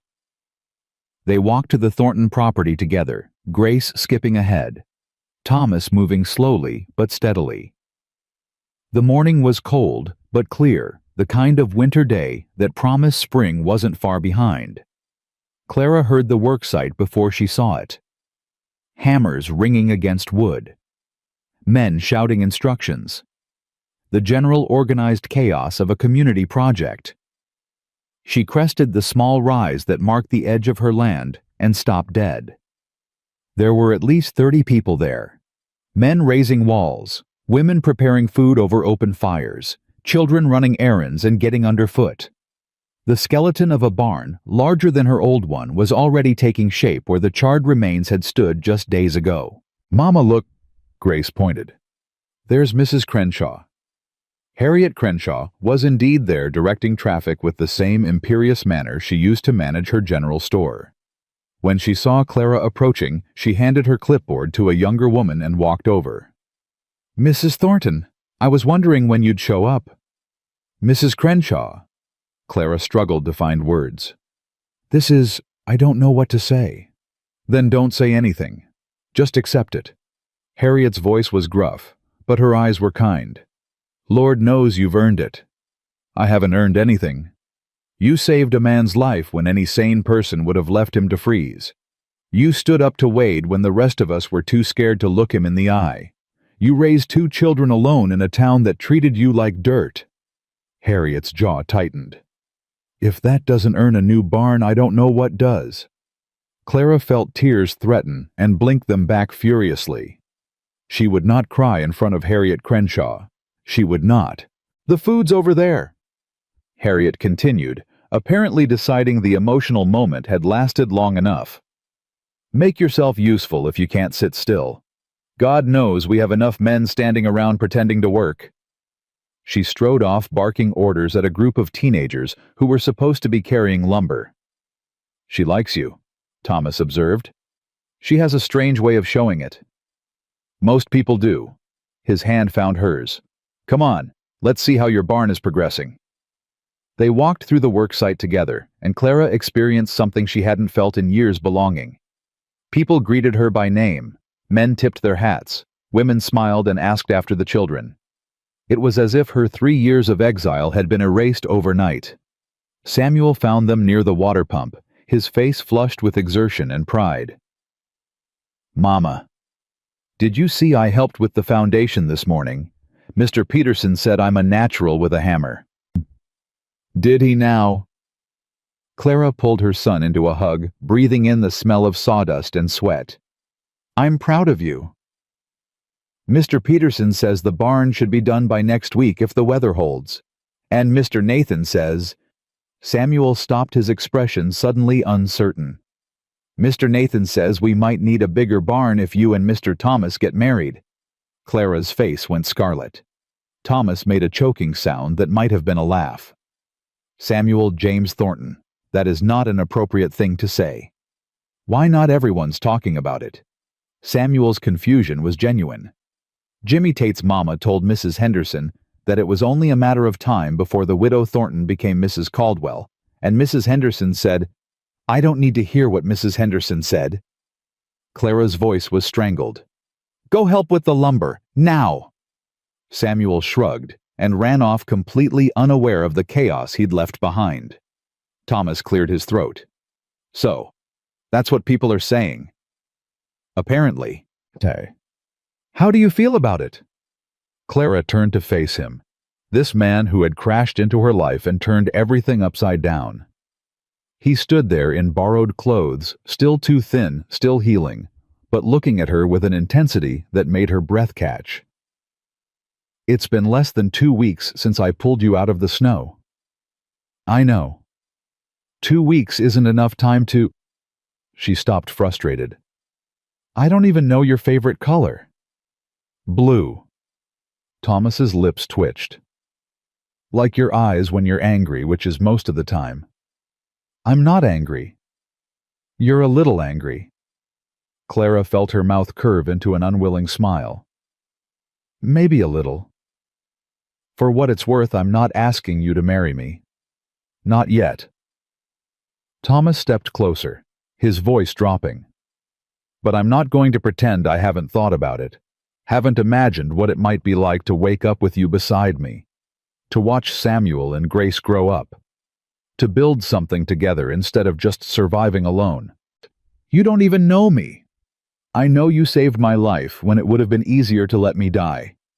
I know you stood up to the most powerful man in the territory to protect a stranger. I know you've raised 2 remarkable children through poverty and grief and the cruelty of small-minded people." Thomas reached up, tucking a strand of hair behind her ear. "What else do I need to know?" Clara caught his hand, holding it against her cheek. "Everything. You need to know everything. The way I burn dinner more often than not. How I talk in my sleep. That I cry when I'm angry and laugh when I'm sad. And sometimes I wake up in the middle of the night convinced that William is still beside me. I'd like to learn all of that. It takes time. We have time." Thomas's thumb traced her cheekbone. "For the first time in years, we have time." Clara closed her eyes, leaning into his touch, She thought of William, of the love they'd shared, of the man who had worked himself to death trying to give her a better life.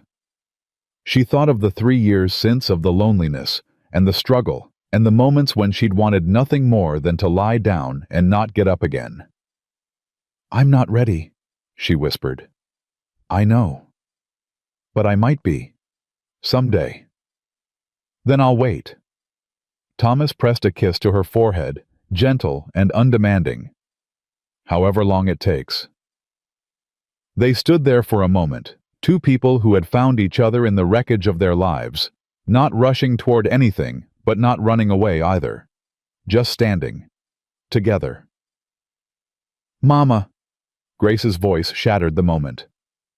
"Mama, come quick." Edgar's horse came back without him. Clara's blood went cold. She and Thomas ran toward the main road, where a cluster of people had gathered around a riderless horse. It was definitely Edgar's mount. Clara recognized the distinctive white blaze on its forehead. "Where is he?" Thomas demanded. "Where's Edgar?" "Nobody knows." John Peterson's face was grim. "Horse came trotting in about 5 minutes ago. No sign of the boy." "He was supposed to be at your ranch," Clara said to Thomas. "Under Nathan's protection." "He was." Thomas's jaw tightened. "Nathan!" The deaf foreman appeared, his weathered face troubled. His hands moved rapidly in signs that Clara couldn't follow, but Thomas could. "Edgar left the ranch this morning," Thomas translated. "Said he needed to take care of something. Nathan assumed he was coming here." "Take care of what?" Clara asked. "He didn't say." A terrible suspicion began to form in Clara's mind. Wade's ranch. That's where he went, isn't it? To his father's property. Why would he go there? Because it's still his home. Because everything he owns is there. Because... Clara stopped, a new thought striking her. Because his mother is buried there. Silence fell over the group. Wade's wife had died when Edgar was young. Clara remembered hearing about it years ago, before Wade became the monster everyone feared. "He went to say goodbye," she said quietly. "Before his father hangs, before everything changes, he went to say goodbye to his mother." Thomas was already moving toward his horse. "I'll go after him." "Thomas, you're not strong enough." "I'll go after him," he repeated, his voice brooking no argument. "That boy saved Samuel's life. Saved all our lives. I'm not leaving him alone out there." "Then I'm coming with you." Thomas started to protest, but Clara cut him off. "Don't. Don't tell me to stay behind where it's safe.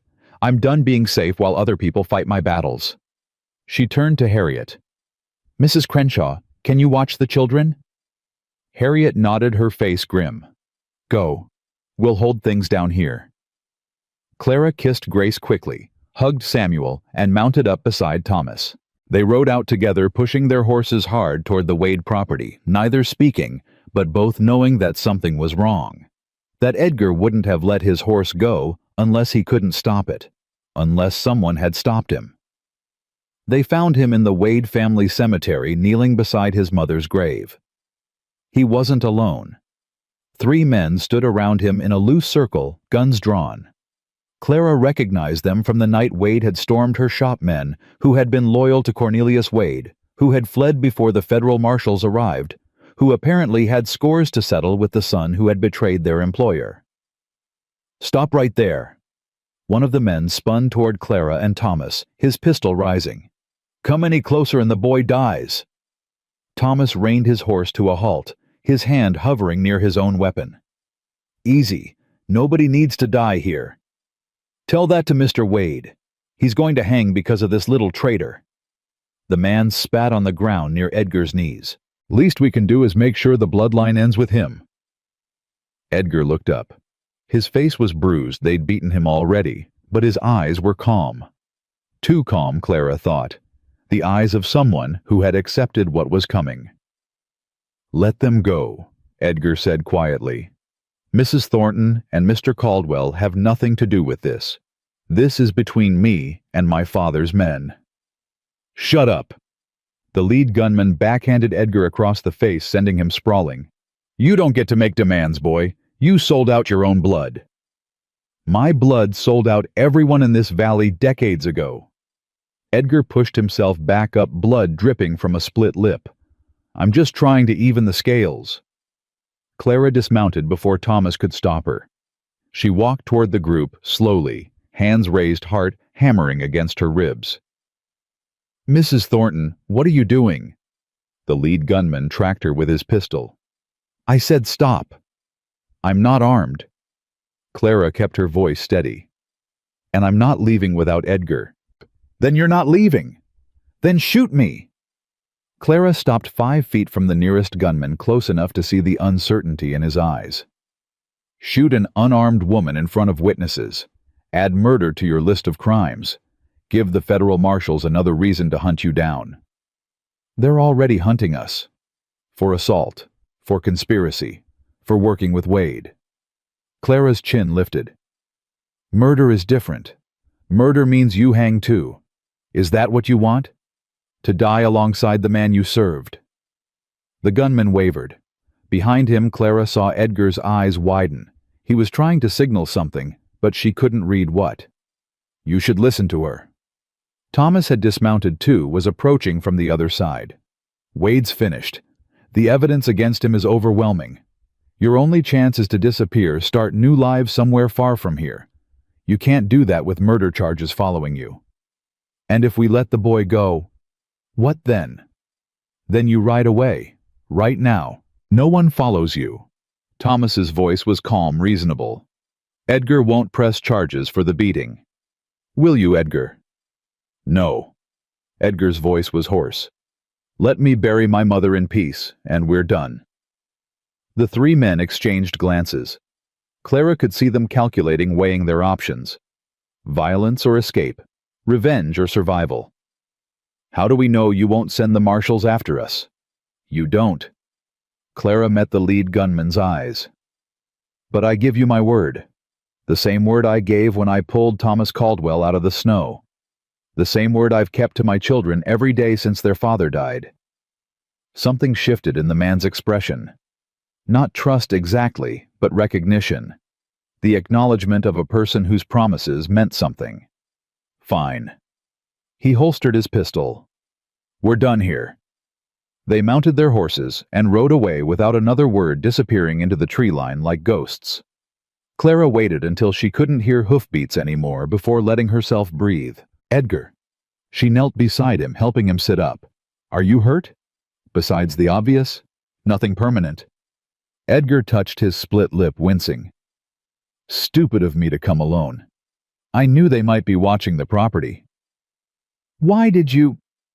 Edgar looked at the simple headstone behind him. Because I needed to tell her I was sorry. For taking so long to stand up to him. For letting him hurt people for years, while I looked the other way. His voice cracked. She was a good woman, my mother. She died trying to protect me from his rages. I think she'd be proud of what I finally did.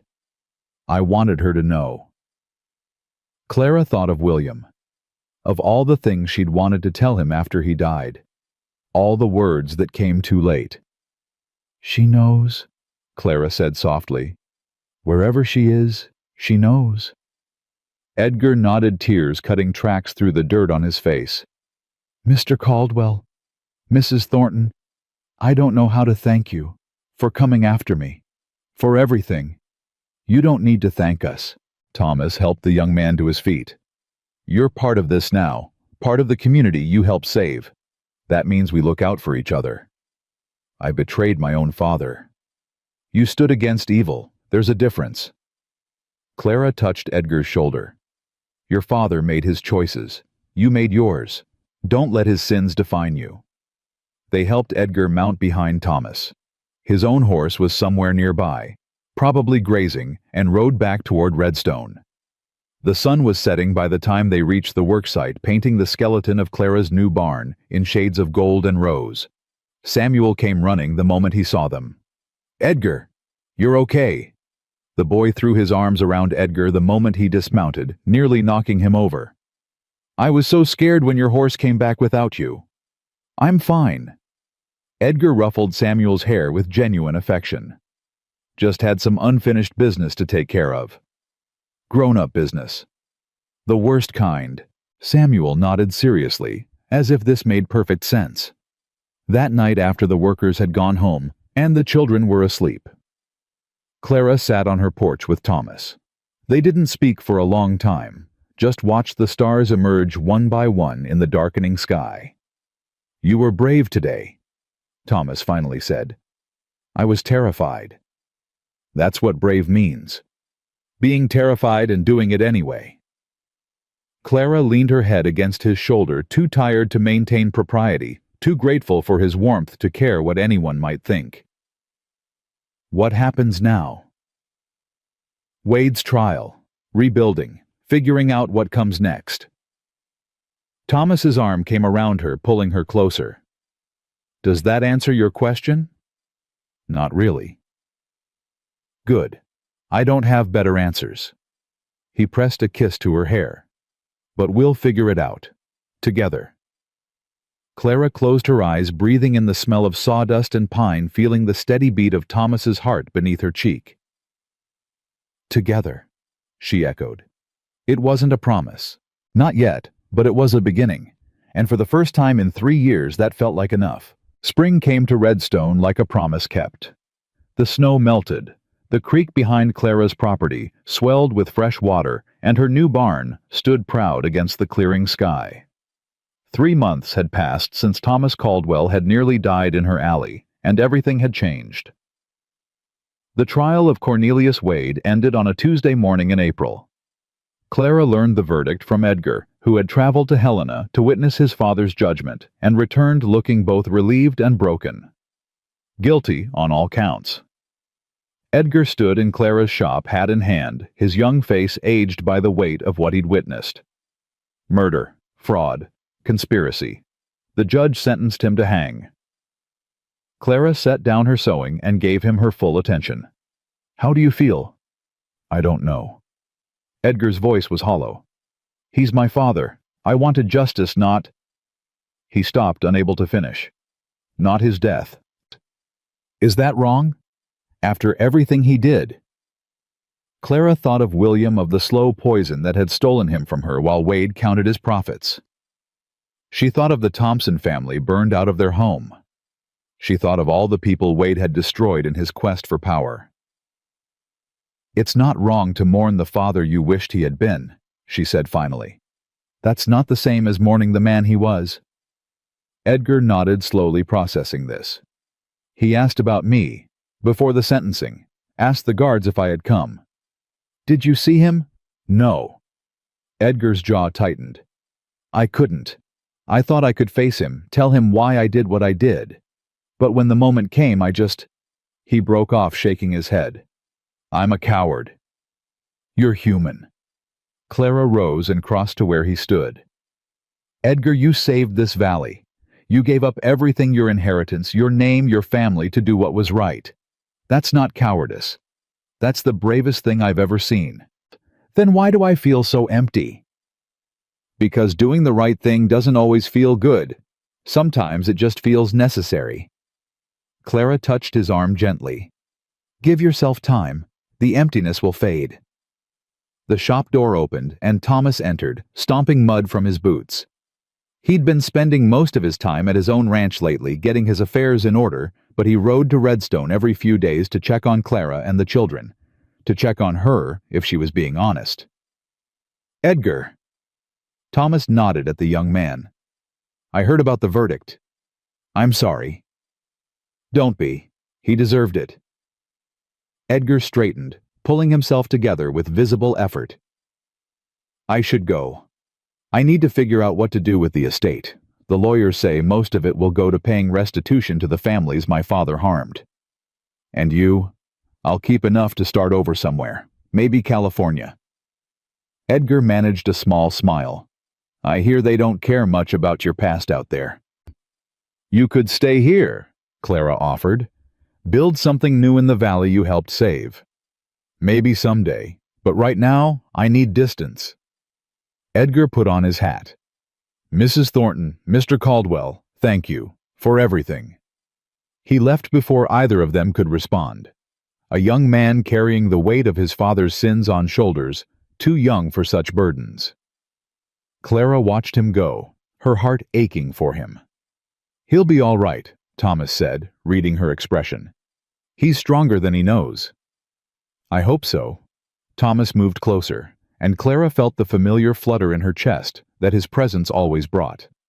3 months of shared meals, of conversations that lasted until midnight, of moments that hovered on the edge of something more without ever quite crossing the line.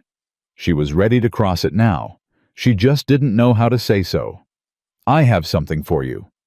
Thomas reached into his coat and withdrew a folded document. "I should have given it to you weeks ago, but the lawyers needed time to make it official." Clara took the paper, unfolding it with careful hands. Her eyes scanned the legal language, trying to make sense of the formal phrasing. "Thomas, this is the deed to your property, free and clear." His voice was gentle. "Wade held the mortgage, which means his estate owned your debt. As part of the restitution process, I was able to purchase it." "You bought my debt." "I canceled it. The property is yours, Clara. No strings attached, no obligations. Whatever happens between us, your home belongs to you and your children forever." Clara stared at the document in her hands. The paper that represented 3 years of fear, of counting every penny, of lying awake at night, wondering if tomorrow would be the day she lost everything. Gone. Just like that. "I can't accept this." "You can. You will." Thomas's hand covered hers. "You've spent 3 years carrying burdens that should never have been yours alone. Let me carry this one." "Thomas, I'm not asking for anything in return. I'm not trying to buy your affection or obligate you to me. I'm giving you this because you deserve it. Because William would have wanted you to have security. Because those children need to know their home is safe." Clara felt tears spill down her cheeks. She didn't try to stop them. "Why are you so good to me?" "Because you were good to me first." Thomas wiped her tears with his thumb, his touch impossibly gentle. "Because you pulled a dying stranger out of the snow and gave him back his life. Because you stood up to a tyrant when everyone else looked away. Because you raised 2 of the finest children I've ever known." He paused, his voice dropping. "Because I love you, Clara. I have for a while now." The words hung between them, fragile and enormous. "I love you too." Clara hadn't planned to say it, hadn't known she was going to until the words left her mouth, but the moment they did, she knew they were true. Had been true for weeks, maybe longer. Thomas's face transformed. The careful control he always maintained cracked open, revealing something raw and hopeful and afraid. "Clara, I'm not ready to get married." She pressed a finger to his lips, stopping him before he could speak. "Not yet. I need more time. But I wanted you to know. I wanted you to stop waiting and wondering. I would have waited forever. I know. That's why I'm telling you now." Clara smiled through her tears. "Ask me again in 6 months. I think my answer might be different." Thomas pulled her close, wrapping his arms around her, holding her like she was something precious. Clara pressed her face against his chest and let herself be held for the first time in 3 years. 6 months, he murmured into her hair. "I can wait 6 months." "You'd better." He laughed a real laugh, surprised and joyful, and Clara felt something unlock inside her. A door she'd sealed shut after William's death opening to let in light she'd forgotten existed. The shop door banged open, and Grace came running in, followed by Samuel at a more dignified pace. "Mama, Mama, look what Mr. Nathan taught me."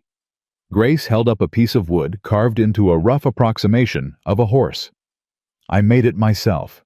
It's beautiful, sweetheart." Clara pulled back from Thomas, wiping her face quickly. Not quickly enough. "Mama, why are you crying?" Grace's face crumpled.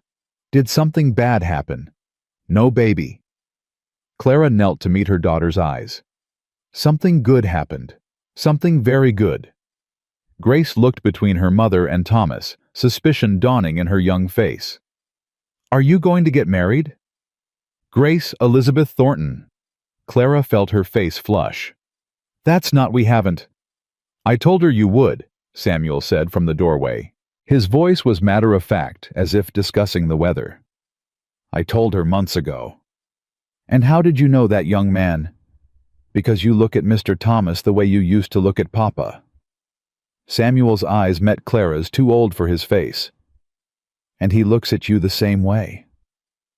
Clara felt her heart crack open all over again. Her son, who had lost his father at 6, who had watched his mother struggle and suffer, and refused to break, who had carried burdens no child should carry, her son had noticed. Come here, she said softly. Samuel crossed the room and let his mother pull him close. For a moment he was just a boy again, small and vulnerable in her arms. I miss Papa, he whispered. I know. I miss him too. But I think he'd want you to be happy. Samuel pulled back, looking up at her. I think he'd like Mr. Thomas. Clara glanced at Thomas, who was watching the exchange with suspiciously bright eyes. I think he would too. Grace tugged at Clara's skirt, demanding attention. Mama, if you marry Mr. Thomas, can I call him Papa? I don't remember much about real Papa anymore. The words were innocent, but they hit Clara like a physical blow. Her daughter, who had been barely 3 when William died, was forgetting him. Forgetting the man who had loved her, held her, sung her to sleep. Grace. It's okay, Grace. Thomas knelt beside Clara, bringing himself to the child's level. Your real Papa will always be your Papa no matter what. But if your mama says yes someday, I would be honored to be part of your family. We can figure out what to call me together. Grace considered this with the gravity of a 5-year-old wrestling with life's big questions. Can I call you Papa Thomas? That way I have 2 papas. That sounds perfect to me. Grace beamed and threw her arms around Thomas's neck. Over her head his eyes met Clara's, and she saw everything he wasn't saying. The grief he still carried for his own daughter. The hope he hadn't allowed himself to feel. The love that had grown quietly, steadily in the spaces between words. Thank you, she mouthed. He just smiled and held her daughter tighter. 6 months later, on a crisp October morning, Clara Thornton became Clara Caldwell in a ceremony that half the valley attended. Harriet Crenshaw had organized everything from the flowers decorating the church to the feast that followed. The woman who had once refused Clara service now fussed over her wedding dress like a devoted aunt, adjusting seams and smoothing fabric until everything was perfect. You look beautiful, Harriet said, stepping back to admire her handiwork. William would be proud. You knew my husband. Not well, but I remember how he looked at you, like you were the sun, and he was just grateful to be warm. Harriet's voice softened. Thomas looks at you the same way. Some women are blessed once in that regard. You've been blessed twice. Clara smoothed the front of her dress white because Thomas had insisted, because he wanted to see her in it regardless of what tradition said about widows. I'm nervous. Of course you are. Marriage is terrifying. Harriet squeezed her hands. But it's also the bravest thing you'll ever do. Opening your heart to someone knowing they could hurt you, choosing to trust anyway, that takes courage. I've had practice being brave. Yes, you have. Harriet's eyes glistened. And for what it's worth, I'm sorry it took the rest of us so long to see it.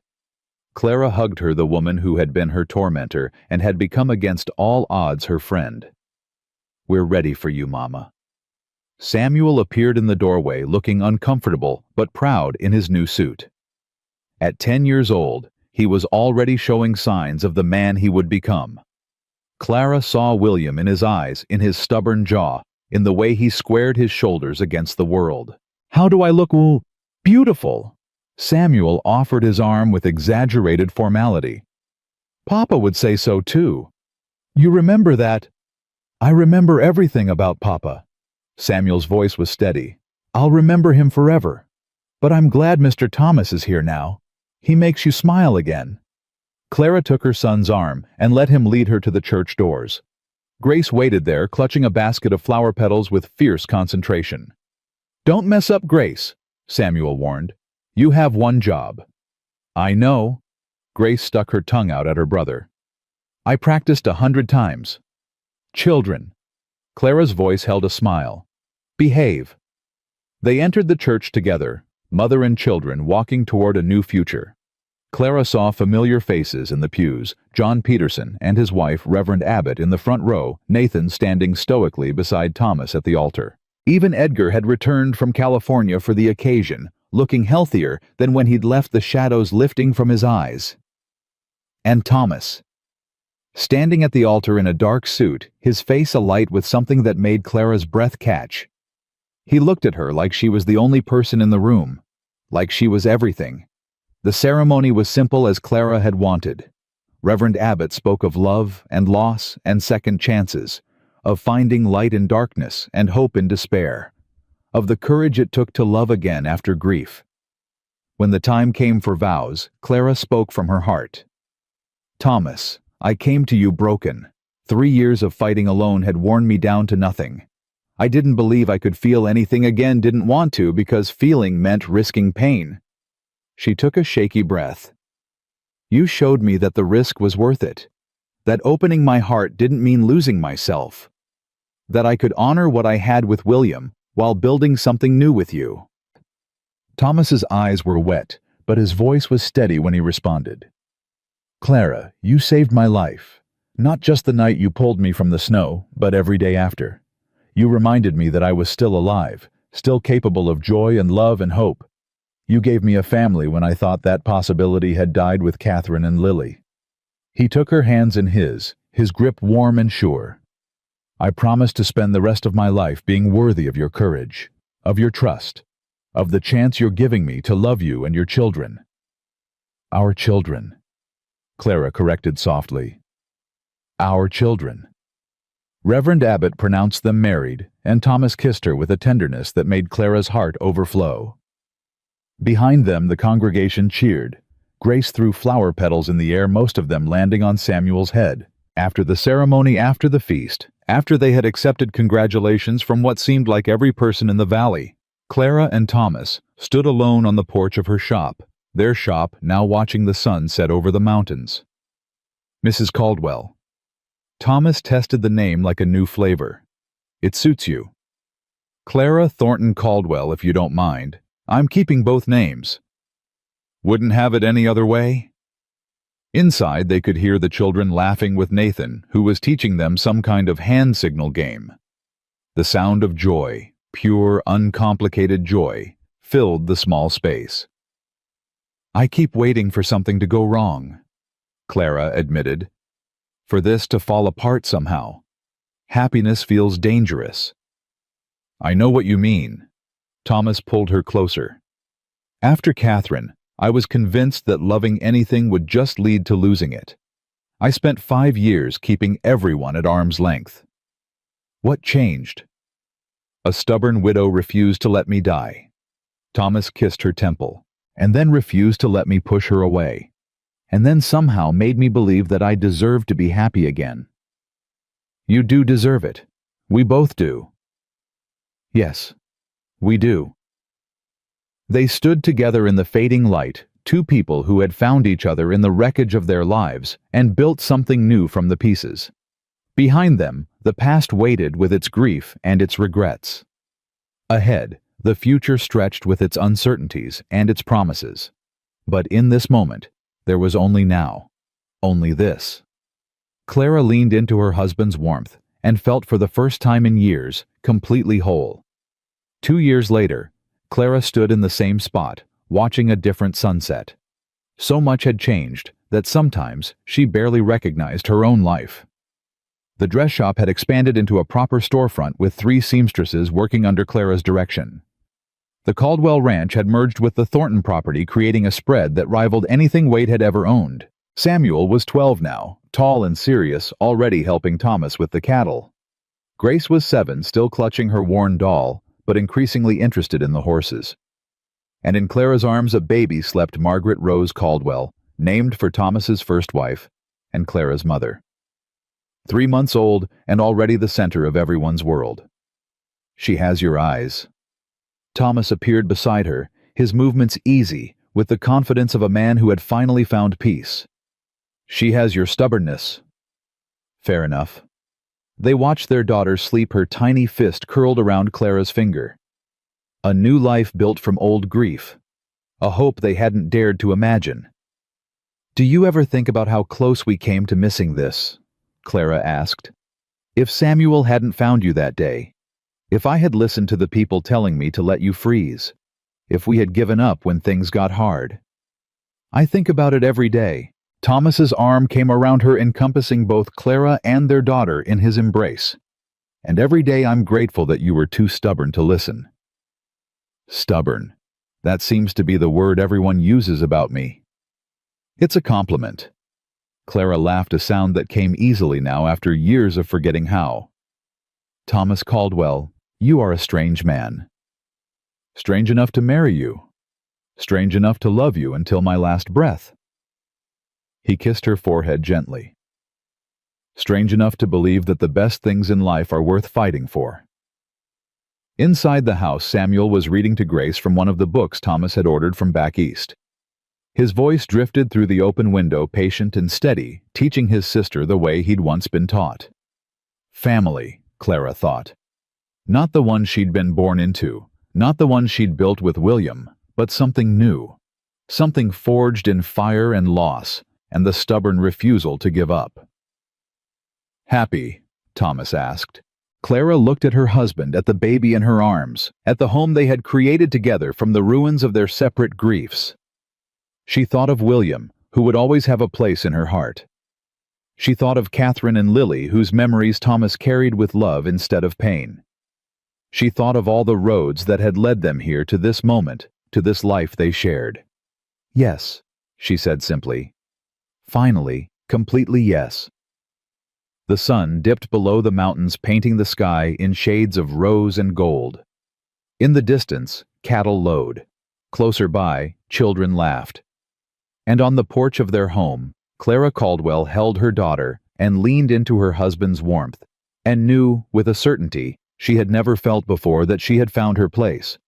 Not because a man had rescued her, not because fate had intervened, but because she had made a choice on a frozen winter night to reach out her hand to a stranger, because she had refused to let fear or grief or the cruelty of small-minded people define her, because she had been brave enough to love again, and in the end, that was all that mattered.